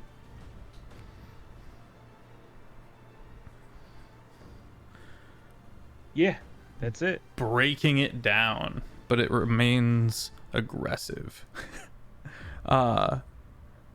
You didn't like my breaking it down? Nah, I fuck with it. It's a vibe. The gargoyle is going to try to grapple you, Owen. Make a athletics or an acrobatics versus my athletics. Is going to be athletics for sure. Okay. 22. 22 beats my 16. Nice. It tries to grab a hold of you, and you move one elbow down and kind of break the grip and easily tuck up and under and push from the shoulder yourself out of the grapple. Kind of palming the hilt of the greatsword, just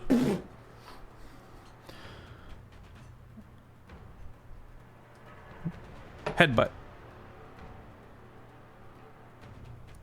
Dirty 20 to hit. I'm done taking damage from this guy. I'm gonna burn a shield. Okay. An arcane be force 22. field appears about you, and the headbutt connects with the shield. With the shield, it rears back. Which could bring us to Lux with Cygni on deck. It was the grapple. Man, I expected more swings on me. Oh, well. It has 2 well. swings, or it can go for the grapple, and then it can do the headbutt. So.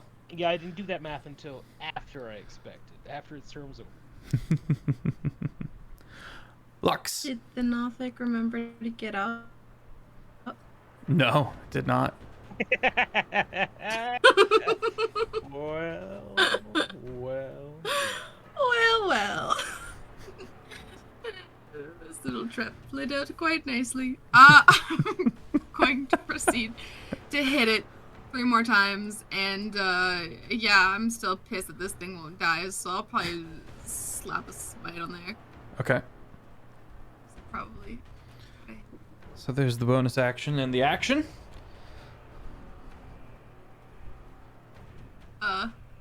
I lied.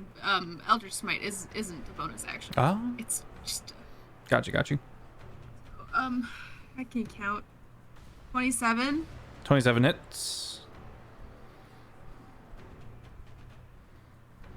25. 25 hits. And another 25. 3 hits. Cool. Cool. Oh. That was a horrible roll on those D10s. I rolled 2 1s and a Ooh. 2. Oh. Then I still Ooh, get to good. add my modifier. Yeah.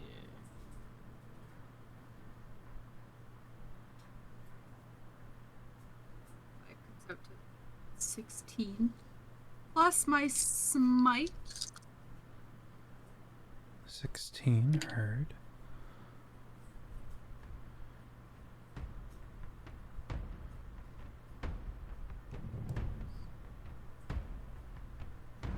Which is 28 force damage. Heard. And you know what? I'll throw a life drinker into that. So that's an additional 3 product. But I heal a little. Okay. 1. Yep. Rounded up to 2. Is that your turn? Yeah. Yeah. Okay. Cygni. I think we're gonna keep things simple and do a scorching ray again, because that seemed to work last time. I'm gonna aim 3 on the gargoyle, 2 on the Nothic. Okay. And I will roll for those right now. First is a nat 1, so I'm assuming that Whoa. doesn't hit. Well, odds are evens. Evens. Seems like a Cygni choice. You do hit Owen. That's gonna be so Why bad. does my party hate me so much? It's just, you're in the way. What was the roll to hit? A nat 1. So it's Go on. Call Cygni redirecting. incompetent. I dare you. I mean, I do have my shield up. You know how cool the flavor would be if it, you know? I mean, I could roll to hit, but just roll to hit on Owen. I will Yeah, say I don't know what the thing is here. I will say that the shield that is summoned up is a brief boost to your AC. And I will say, given that, you see sudden bright flare right here that your shield just manages to catch. Sorry! I was aiming to your left! So I'll roll for the other 2. Okay. That is an 18 plus 8, so I'm assuming that hits. That hits. That is a 17 plus 8. So those 2 hits on the gargoyle. We're going for the Nothic now, the last 2. Okay. It is another 17 plus 8. That hits. And an 18 plus 8. You're doing great. All right, cool. You rolled Great, the 1 so- and then way Just skyrocketed. in the Yeah. other direction. Thank you. I appreciate the quick pivot. All right, so I'll calculate for the gargoyle. First one is 8 plus 7 plus, it'll be plus 1 15, 16. plus 4, so that's 20 fire damage for the gargoyle. And then the Nothic will take 3 plus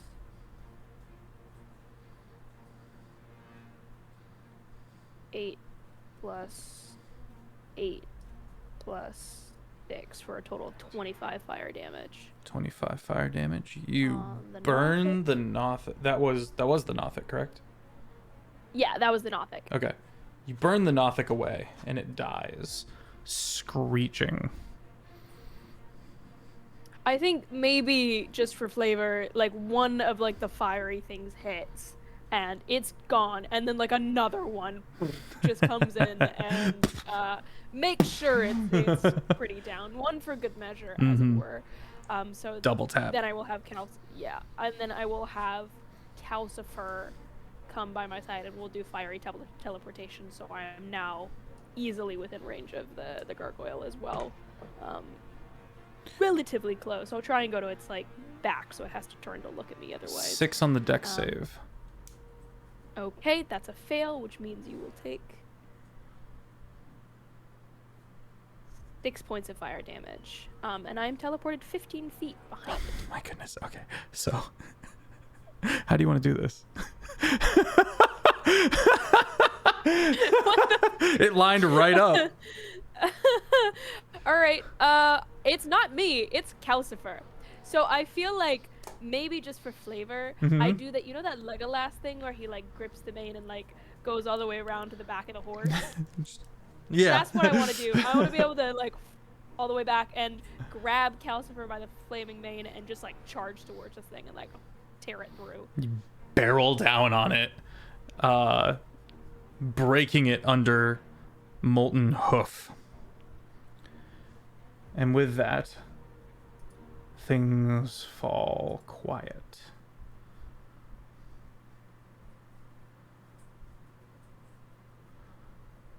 Feed Calcifer a sugar cube.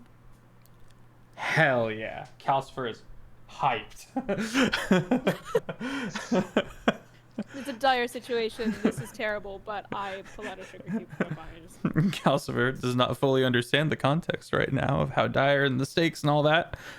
Did a good job enjoying a sugar cube. It's a good day. Calcifer's like, we go to the weirdest places, but this is all right.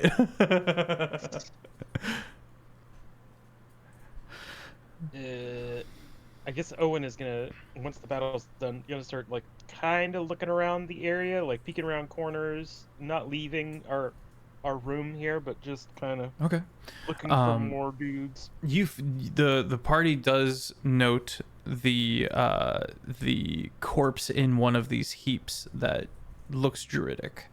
You also find a plague mask.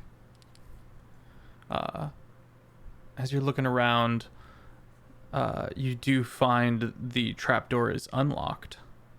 You haven't lifted it yet. You're still looking around, just kind of learning the area.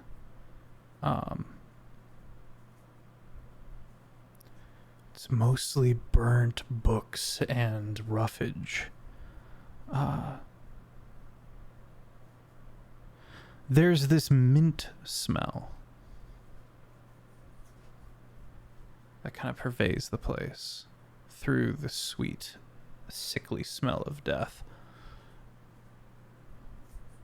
I think Cygni will probably immediately go to whatever scraps of paper, burning book she can find, and will attempt mending in the best way that she can to try and put these pieces back together. Okay. Take a bit of time and start putting things back together, and eventually you can see the druidic corpse.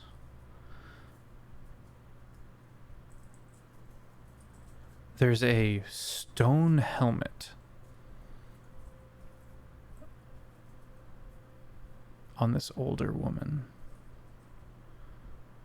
It goes down over the eyes.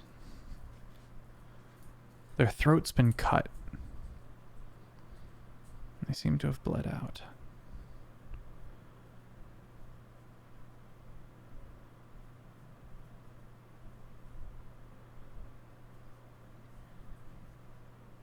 How long has she been dead, does it look like?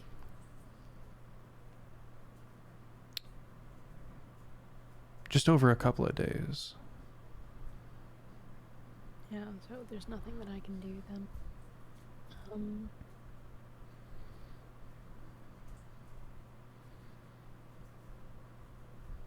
I will take the helmet off of her. Okay. Long white hair kind of spills out. The The eyes upward. It's the only thing not charred away. Kind of a soft blue-white eye looks back at you. Lifelessly. I will close them and lay her flat so that she's not slumped in the position of which she was slaughtered in. I'll even attempt a bit of mending just to sew the throat back together. Not to attempt to heal anything in particular, purely cosmetic. Yeah. I wish there was a ceremony check like religion, but the only thing we really have is Arcana. So, Cygni, make an Arcana check. 16 plus 1.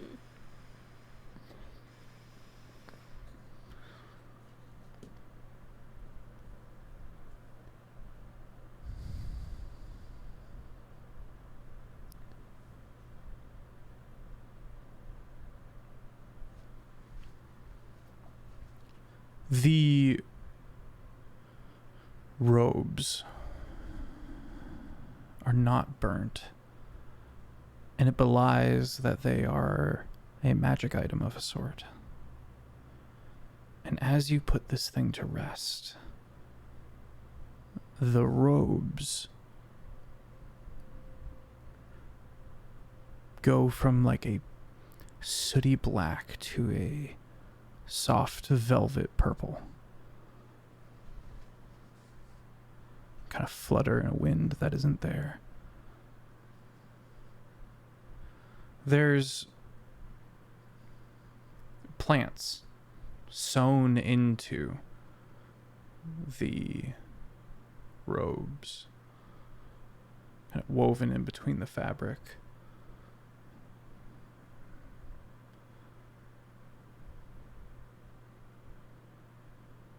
Various herbs.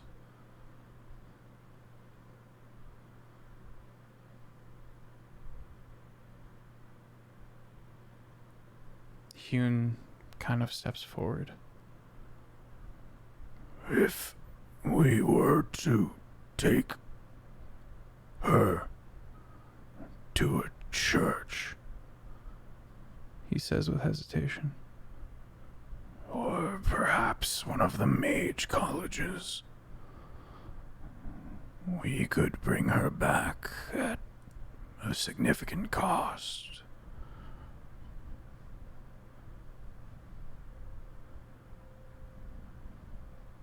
Playing with death is what the churches do.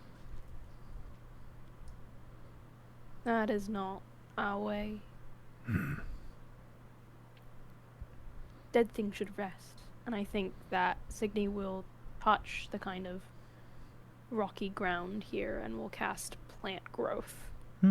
Purely in, I don't need to do any of like the mechanical, like difficult terrain sort of thing, but I think she'll do that, and I think small white flowers will just create a bedding here for like 150 feet surrounding, so should they find any more bodies, they can place them in a quiet field where they should be. Excellent. And I don't think this is the first time that she has cast this spell.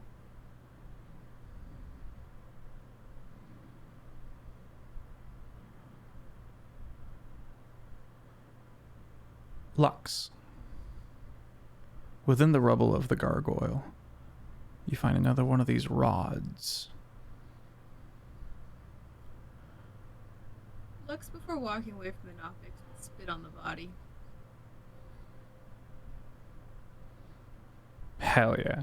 One of these rods, is it burning? Is it hot? No. It's incredibly heavy. And the runes are strong. different. My negative strength. But still movable pointedly. It does not look like an immovable rod. There we go. Just gotta check, you know? There's no button. But I like where your head's at. How heavy? Like, I can carry it heavy? Like, with negative strength, or You want to pick it up? Try to pick it up? You pick it up and see a floating message in space that says your inventory is full. yeah, I'll try to pick it up. I don't have my Fast I don't travel have my disabled. my pike to carry the heavy things for me. You lean down to pick it up, and then you have to like squat down and lift with your legs, and you full body workout. You're able to get this thing up onto your shoulder. It's incredibly heavy. You have a -10 to your walking speed.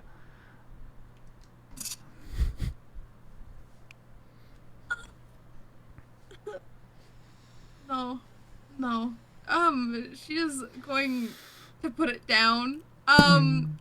Doesn't even bounce. Make sure that she doesn't hit her toes. Cracks the stone beneath it a bit. Who looks stronger in the group? Who looks the strongest, hypothetically? I'm not sure about stats, but I think Owen might have the strength stat, but Cygni has the lift, carry, push, pull of a large-sized creature. Yeah, that's fair enough. So both are quite strong. She is a big gal. Built like an oxen.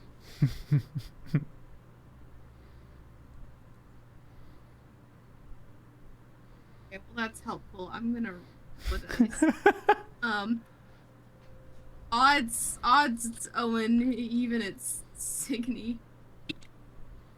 You going to inflict Rolled this an- rod upon somebody? I rolled a nat 1, so Owen. Why Honestly, do I always honest- have to be the target of Nat 1? I just want to... Listen, I'm weird. listen. It's the dice. It's Look. the dice. Yeah, I even so rolled for who you would hit. Owen! Still looking like he's like peeking around a thing. Mm-hmm. She says it just like that, Lord Owen. And he freezes and slowly turns and just gives a freaking bombastic side eye.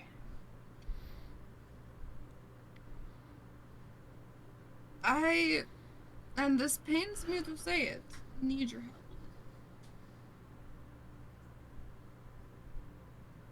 With what? Pray tell. Come here. Take another peek down the whatever mysterious hallway, out a window, through the chasm, whatever that was, and I'll walk over, sword on shoulder. There's another one of these bars. We should bring it back to Havdrish. But it's fucking heavy. You like holding it out, or have you sat it down? It's on the back no, down on I the put ground. It, I dropped it. I tried to carry it and dropped it. I'll like try to nudge it with my boot. It does not nudge. You stub your toe. Strong? You're stronger than I am. I'm built more Sure, dexterous maybe. and pretty. Maybe I could pick it up, but I'm not carrying this all the way anywhere. That's Why? why haven't you carried it? Because I'm not strong. I'm built It's more heavy. dexterous and It's pretty. heavy, that's why. Oh, okay.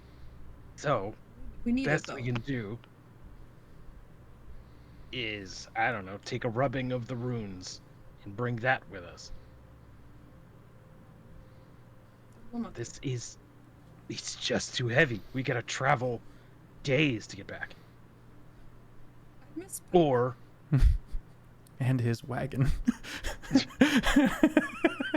Or we wait, and before we teleport back, we come to pick it up. But we can't drag this heavy thing through a hostile environment. It's not that heavy for you. We give it a lift. Yeah, I'll try to pick it up. Okay. What is your strength stat? I love Lux just like I can't tell if it's mocking or like genuinely thinking that Owen can do it or just wanting to see if he can. But either way, I'm entertained by it. If I wasn't actively mourning my people, this would be hilarious. Oof. My strength stat is 20. Ooh. Okay. Ooh. See, that's 11 more. It's still real heavy, and it takes the same amount of like squatting down and using your whole legs and back, but you heft the thing. And you do not have a -10 to your speed, but it weighs you down.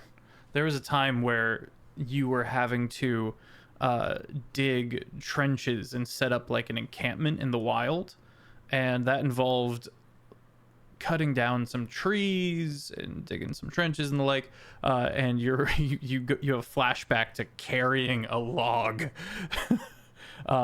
with a person on the other end behind you, but it's that same just colossal weight,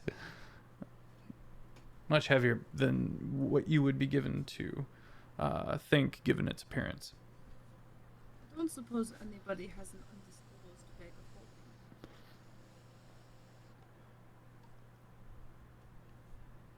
holding. Didn't we pick up one of those? Salvatore has one. Sal! What? My best What? buddy Salvatore. Ha! I didn't do it. Well, come carry this for us. What? I won't kill you. Come carry this for us. Oh. That comes over.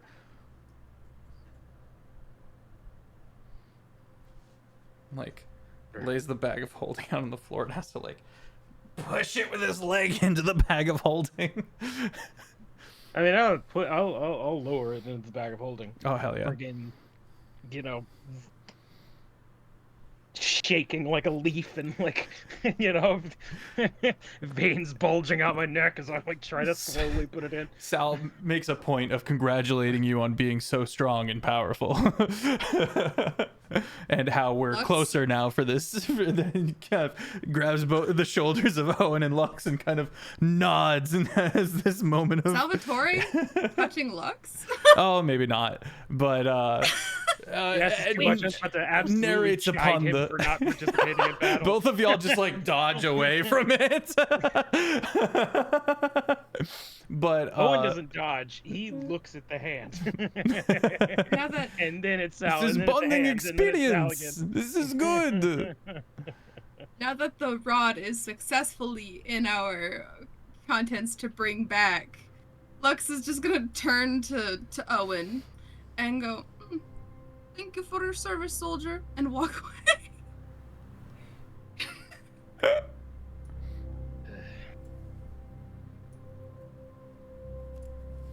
Okay. Yeah, I think Owen rips a raised eyebrow and then he just goes back to his thing. Excellent fare. Okay. Well, we've got a hallway we haven't gone down and a trapdoor in the floor.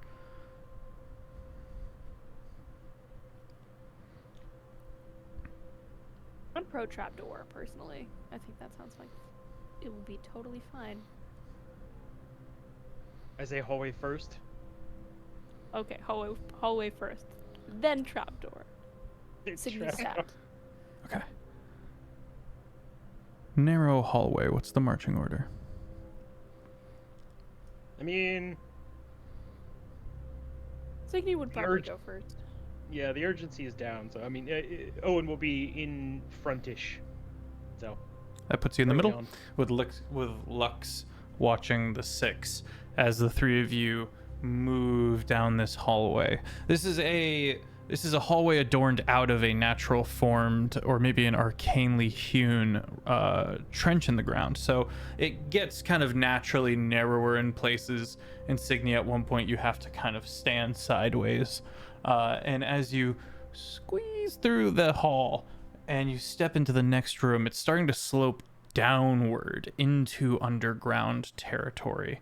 And Cygni, going off what you said earlier, there's this, and you look into this room below. Make a perception check.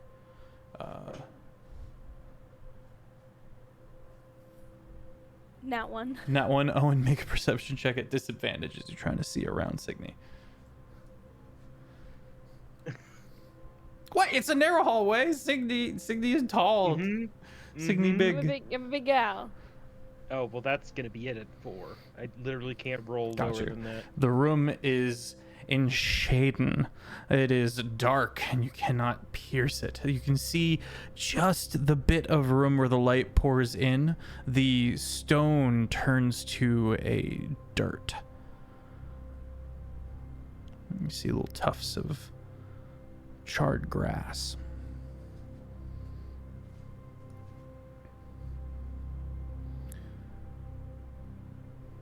But nothing has jumped out at us.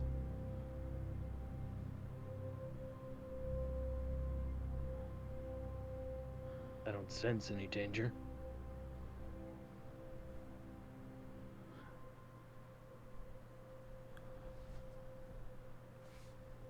I rolled a nat 1, so I'm assuming that I'm too preoccupied with what could be rather than what actually is in front of me. As we're kind of moving along. I think she'll just keep moving forward in Winnetti River. She doesn't see anything, so there's no reason for her to stop. Okay. You step into the underground room. And it appears that a network of trees and cocoon-like vines have all been petrified and turned to stone.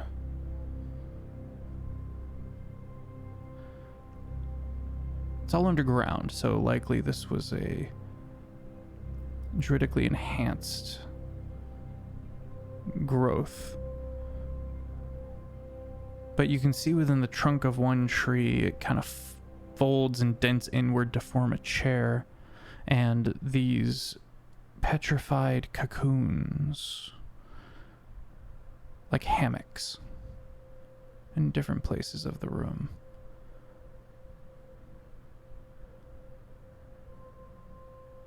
In the far side of the... Go ahead, sorry. Oh, I was just gonna go and inspect a cocoon. Yeah, you step See up. if there's anything within it. Make a nature check. Yeah, sure.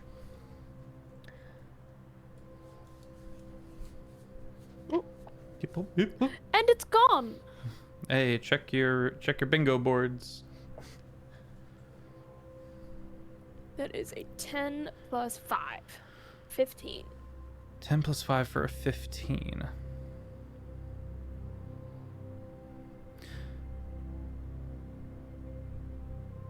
You've heard of things like this. It's an organic mechanism of some kind. You get in the pod, if it wasn't petrified, and you allow yourself to be cocooned, and something happens. Make a history check.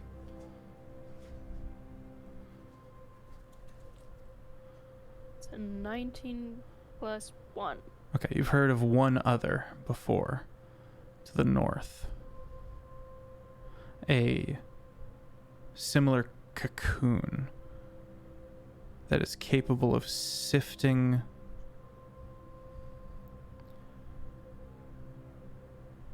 information on a large scale.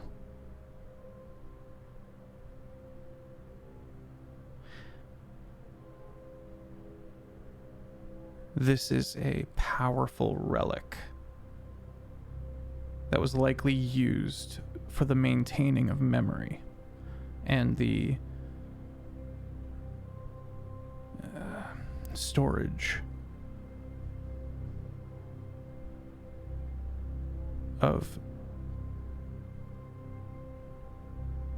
not unuseful memory, but memory that is predominantly not at hand relevant for whatever given context for the Eld. Likely this is something akin to Raisha's portable mechanism, very similar in function. Petrified is weird. Petrified is not something that you would see done here. And you got that high of a history check. Likely when this place was attacked, the Eld petrified it.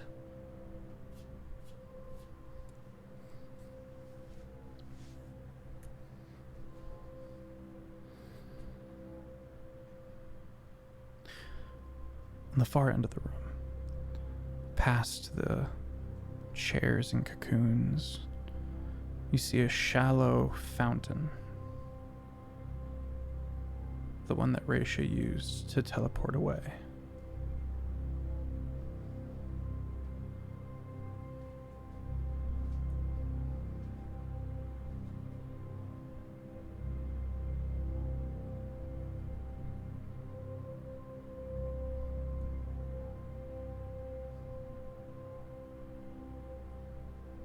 Is there any sign of life, or are there just bodies? You're not finding more life. You know from the Nothic that Tenebris assaulted this place and took many of the Eld. You're looking for where they might have gone. Where would Tenebris station themselves? Where would they take the Eld? You have yet to find a clue. And the Nothic didn't provide, it wasn't a visual in terms of where they have been taken. It is, they were taken. Correct. I didn't. And was looking upward when searching for you.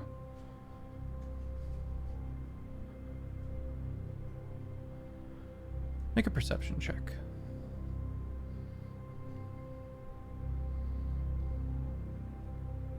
4 + 8. Okay.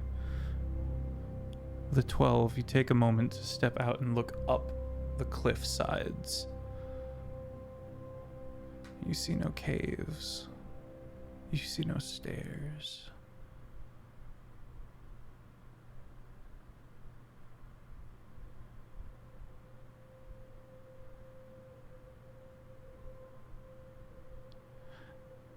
You hear the tromp of armored feet.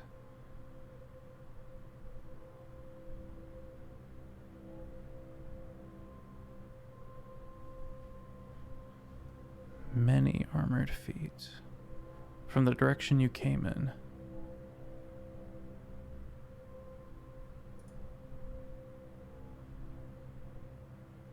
Anybody else hear this? Mm-hmm.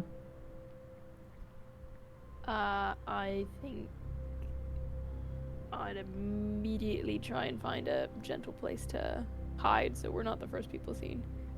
Okay. Everyone hides, obscures themselves in various ways. Lux? You cast invisibility on yourself. Excellent, fair.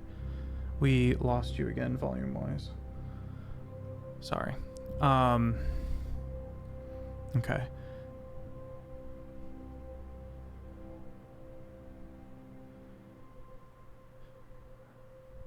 Owen, Cygni, and Lux. Roll stealth. Lux at advantage.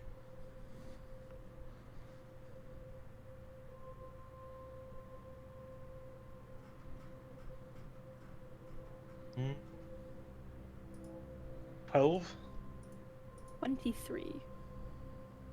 17. I needed that advantage. Okay. Distantly, you hear someone groan in pain, and a feminine voice says, "Quiet, shithead."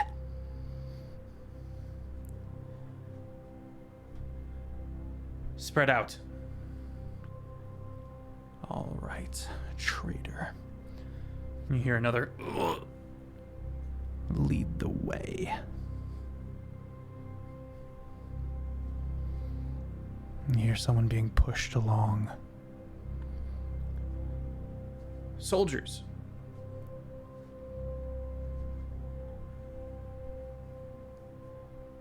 Sweep into the area.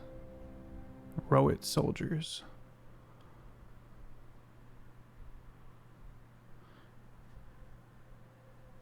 They scan the room, and they do not perceive the party. One of them stays nearby, plated with a nasty looking meat cleaver of a short sword and a tower shield.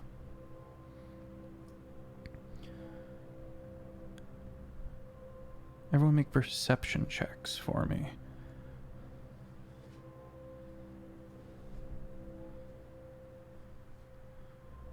Four? Dirty 20. Dirty 20? You said 4, Owen? I sure did. Oh, man.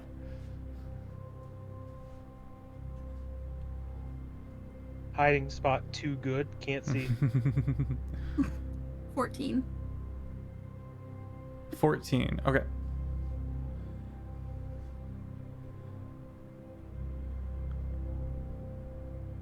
The place is abandoned, Madame Delinnery.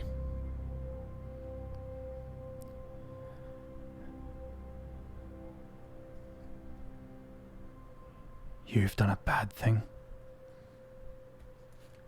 And the only reason we've spared you is because you've assured us that you can undo it.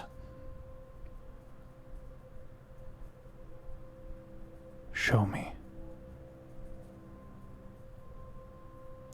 You hear the opening and closing of a trapdoor.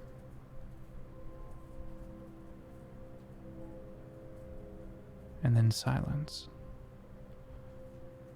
The guard, who swept this room poorly, seems to get a bit nervous, standing by the opening of the room looking up at the cliff sides.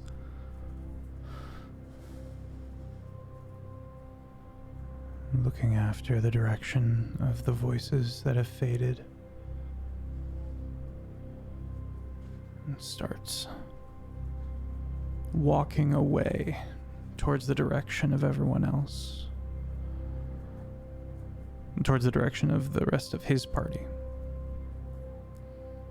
but isn't quite out of sight. Go ahead. Can I run a history check on Madame Delinnery? You may.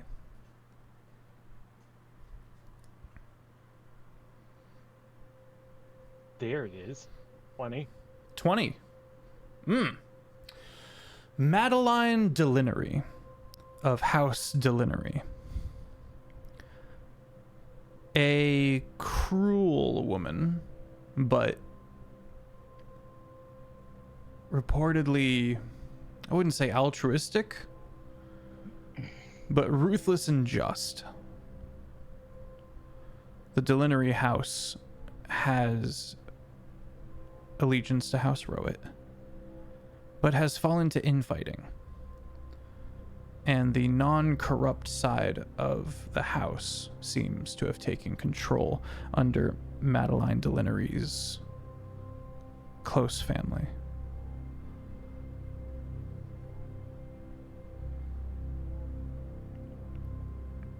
She's famous for her beheadings.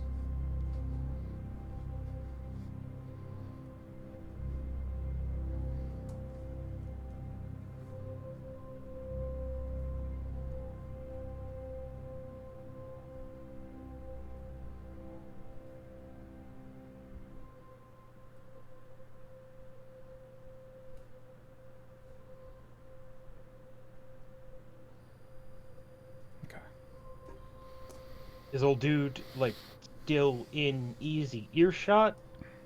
Or could we maybe have a little whisper? Far enough away that you could declare whisper from your various hiding places amongst this room. Just you hear whispers begin to like really hushed and careful whispers begin to fill the room a little bit. Well, what do we do now?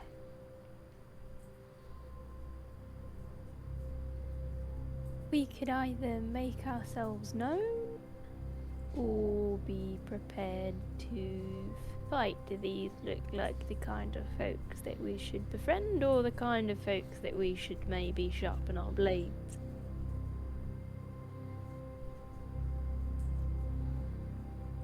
There's a possibility of appealing for a temporary allyship. I will not be of help here. But it might work.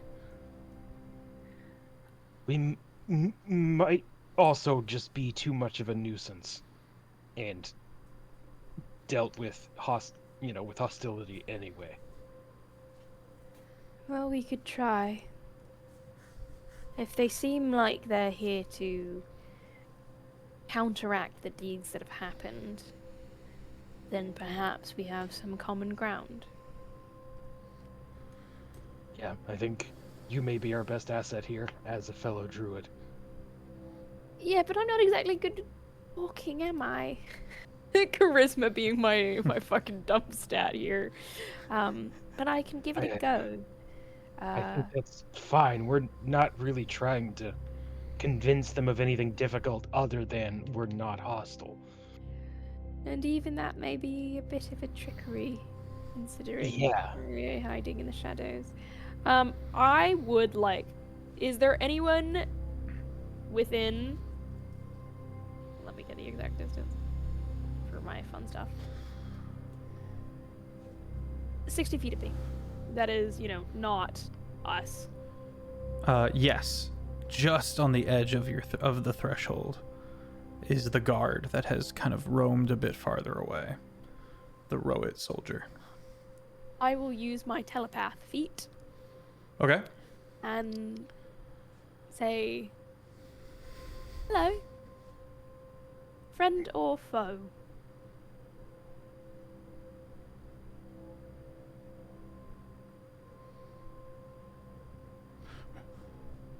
Salutations. Well met. We... kind of pauses. We are of House Delinery. Forgive me, my understanding of the houses is quite minimal. I am a druid, so if we could speak plainly, Are you that would be helpful. Indeed, that would be most helpful. Are you a survivor of the incident that has occurred here? We are looking for answers. No, but I lost them just the same. You see him kind of crouch down a little bit and turn again, just looking at the cliffs. I would love to just insight check this guy as he's walking around. Does it seem like he's actively lying to me and trying to suss me out, or is it? Make an insight check. I would love to know, because he's like, yeah, we really want to see the survivor. I want to be convinced that he's actually intending on that. I'm putting 12 plus pictures in the 4. Discord. 12 plus 4. Guarded expression. You can't see... a plated expression. You cannot see their exact countenance, but the tone seems... There's a level of reserved emotional caution, as if they, being in this scenario, are willing to put down whatever might be actually dangerous. But that said, he does seem to be going through the motions of found someone hurt, someone potentially in danger as well. It becomes more guarded when you determine that you're not one of the Eld. But yeah, all of that kind of wrapped up in this kind of emotionless caution. Which speaks volumes. I have friends here that mean you no harm. We came looking for the same answers that you do. Why the elder gone?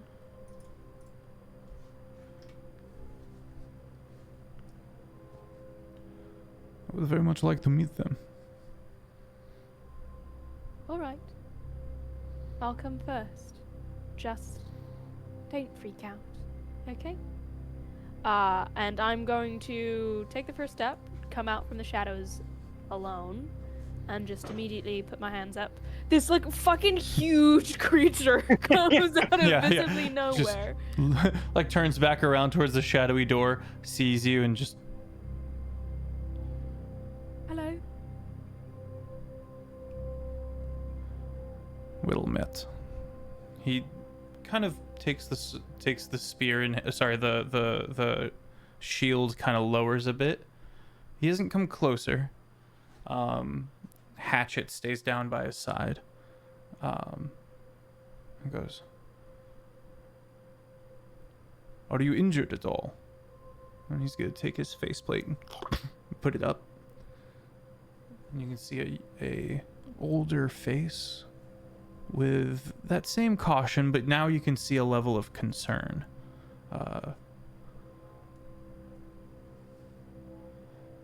Do you require any medical assistance? Nothing I can't handle on my own. But I think she does kind of instinctively put a hand to her arm where that kind of necrotic stuff had started to run up. This is not a safe place. No. He's gonna turn, and you see a moment of quiet, as if he's sending a mental message. Can my friends come out? Da. I'll look to the other two. I think Lux just appears by your side, like drops the invisibility. Yeah. Hello. Shield comes back up for Hello. a second before it goes back down. Hello. Ah. A familiar accent. Are you a heroic citizen? Yes.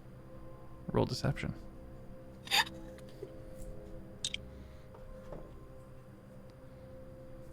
I'm good at deception. So 25? 25 beats my 19. He goes, he seems to relax a lot.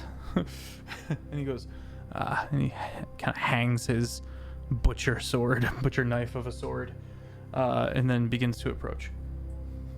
We found someone that we were able to determine was of the Fell God's influence. We know he was here. We have returned him to show us what happened. Come, meet my superiors.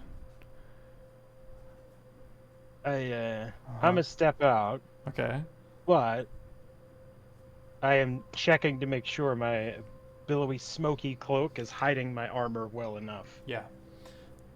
Pulling it closer. I won't hide my face, Okay. which is a bit of a gamble, but at the same time, it's probably fine. Not that many people know me by face. This is true. You were not a very public-facing member of your family. And then, yeah, Big I'll just, What was that? Don't do it. What was it?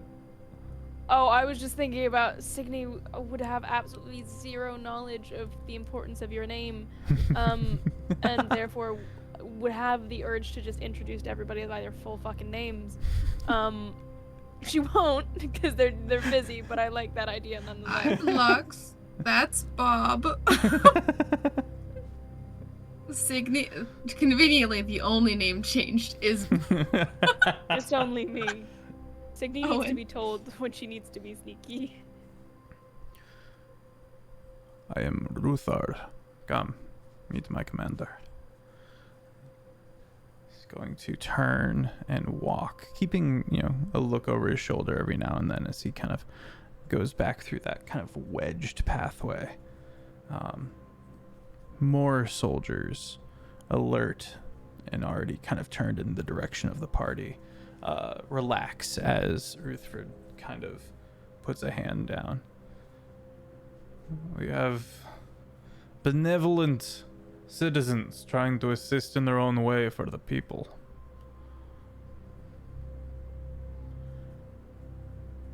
Oh, Admirable, says one of the guards. Lilting tone. The other one goes, they should be letting us do the work.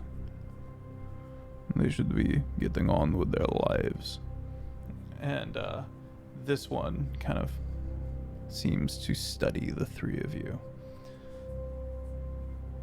We must not deter them. They seem capable enough, and seems to have been in their share of the action. And the first one says, it was not this action. They've only just arrived, I think.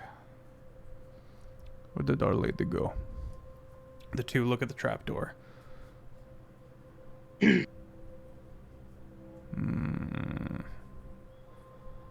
Alright.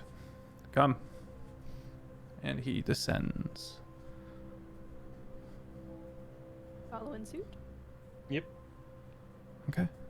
The three of you go down for longer ways than you would have imagined. But it opens up into a big, massive cavity in the bowels of the earth.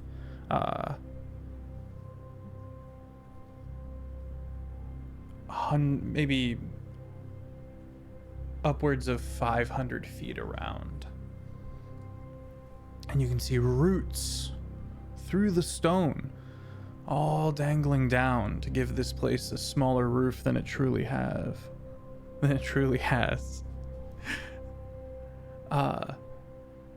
You can see creatures amongst these roots kind of moving in between these suspended flora. Getting to the bottom, you see more soldiers. And you can see that there is a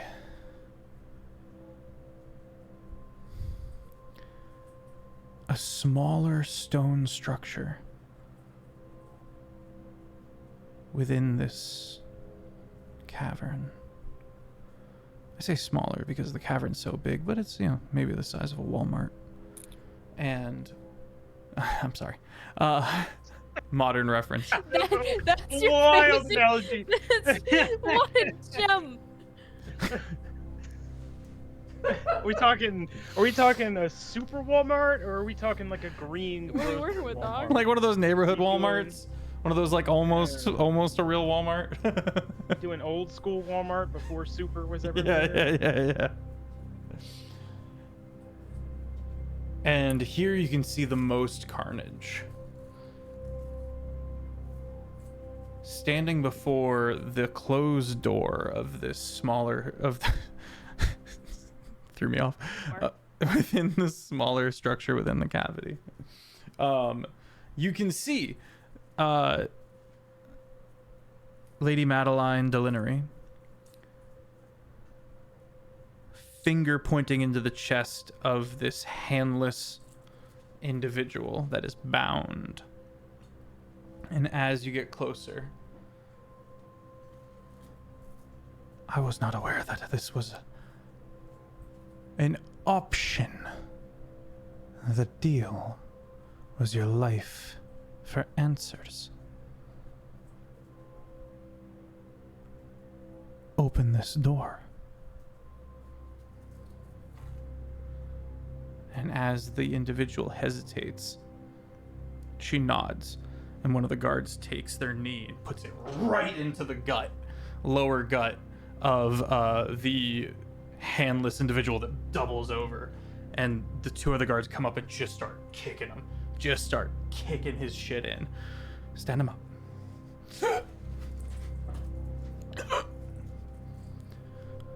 Open this.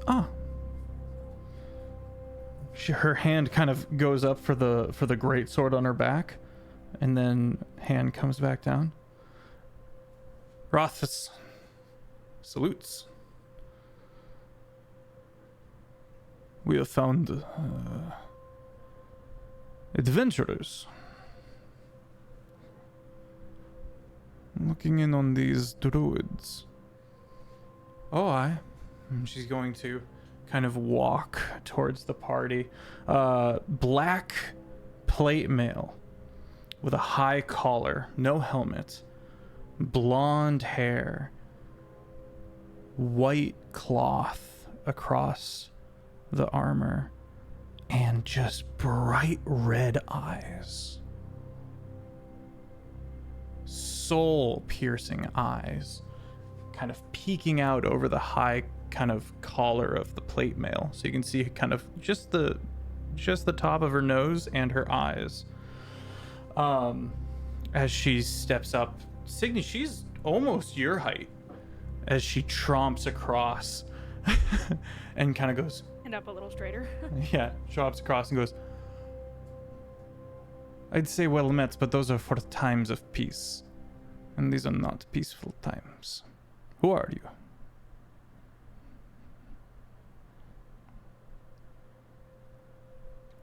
We are adventurers.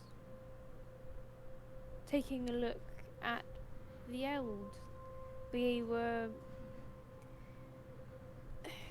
had the fortunate experience of coming across one that got away. She sent us in this direction in the hopes that we might find them in better shape. You have found a survivor of this druid circle. Yes. One. This is fortunate news. You will have to tell me where they are so we can help them. How did No. you... Pardon? The Eld were attacked by God knows what. While they were here, something supposed to be the most sacred and secret place of the Druids alive. No, I'm not going to tell you where the last known remaining survivor is. I think you should concern yourself with getting the rest back. Indeed, that is our concern. And if your analogy holds true, then I am in fact a god. It was this fucker and his fell gods and his shitty religion. And the bastard had the gall to boast in a tavern. Come and meet my friend. Turns. Tromps back. What did it be, Cal? Cal sits up.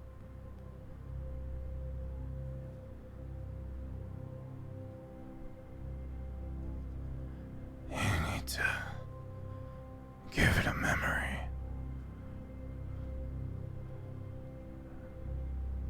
How do I give it a memory? That's all I know. Give it a memory. If you would like to keep your tongue, I suggest you make it more useful. He's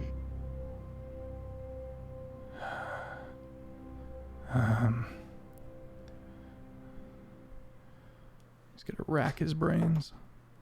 The door was already opened by the time I saw it. Your deceitful tongue once again twists. Take his tongue. No, wait. Take his tongue. And you watch as someone comes up behind him and Spartan kicks him in the back of the head, and he hits the ground. Rothford, soldier, next to you, you see he takes a deep breath, pulls out his butcher knife, or his butcher sword. I gotta come up with a better word. And you watch as he turns it in his hand a certain way, and the blade turns a bright red. Last chance. I immediately look to Lux and Owen. I was like, are we just going to let this happen?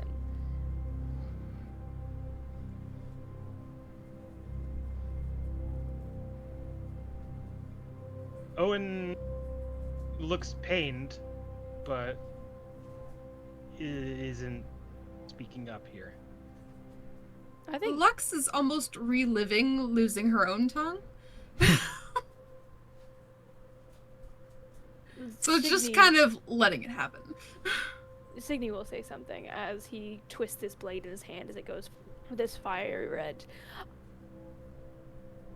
Remember, this place is sacred, and as much blood has been shown over these last few days, I would prefer no more to be so. If you are to take his tongue, take it outside. Roll persuasion. As the only druid here, think my opinion stands. My persuasion isn't good, cause charisma is but dump stat. 8! You are ignored. The noblewoman watches you. I think Cygni probably even gives it a please as a... Mm-hmm. As he is flipped onto his back, boots on his wrists. He goes, okay, I'll talk. Eyebrow raises. The Furbolg saved your tongue. Say thank you. Thank you. Give you just enough time to reconsider.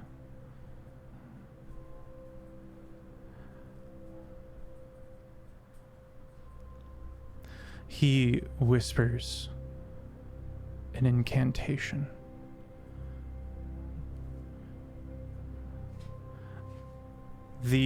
One of the guards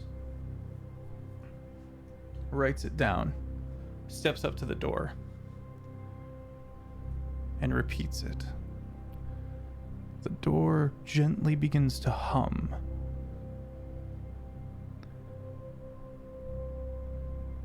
And the individual gives a memory. You see it begin to be slowly pulled from the mind.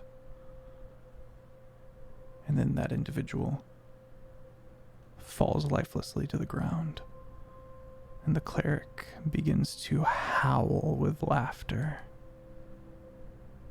And that's where we're going to end the episode for tonight.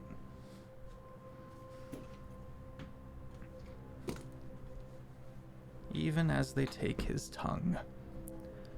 Actually, they would simply decapitate him. No, they need him. What's her faces?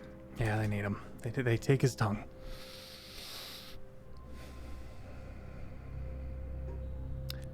Chat, stick around. We're going to be doing a raid. Thank you for being here. Hope you had fun. I'm Sir Feffers, the Humble Dungeon Master of the Longshot table. We have 4 weekly streamed campaigns, and if you would like to catch up on them, you can go over to the YouTube, where you will find 7 years worth of multiple campaigns. Feel free to join our Discord. We are as chaotic as we are wholesome. If you would like to get close to the community, we use it for visual aids, as well as bingo. Did anyone win bingo? Show me in the channel. Don't forget to like, don't forget to like the agreements of the rules and the like. Heavy episode. Heavy episode. I'm curious to hear how the party is feeling. Let us start with Hannah.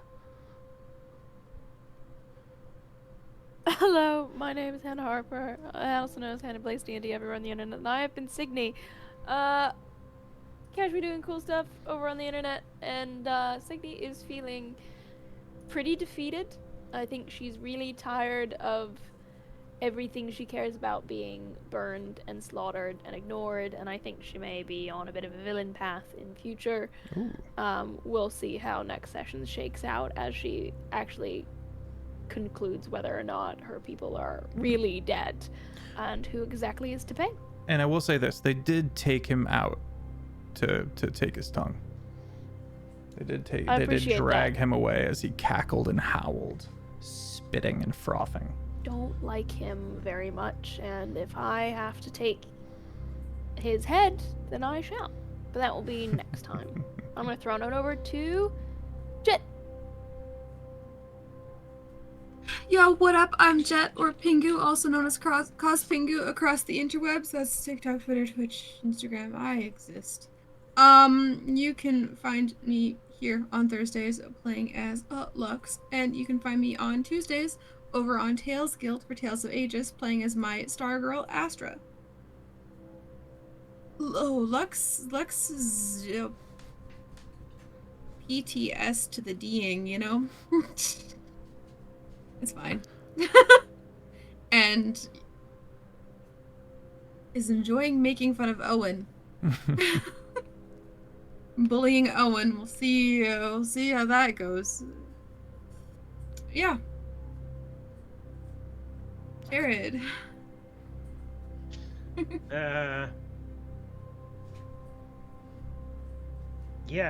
Suddenly Owen is thrust back into the company of soldiery.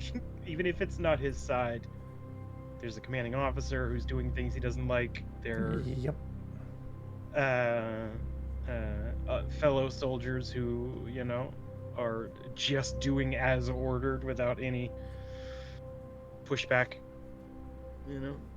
So as much as he wanted to just stop the blatant torture, I mean, it's not his place. He endangers the mission by doing so, because it won't take long for them to figure out, who Owen is. So he's teeth grit, but mouth shut all the same. All right. Yeah. Well, gang, I'm about to send you guys into a wild card. I looked at the list of D&D streams, and I grabbed one. Go show them some love. Have an excellent rest of your night. I'll see you Saturday for Bayonet and Sunday for Thistle and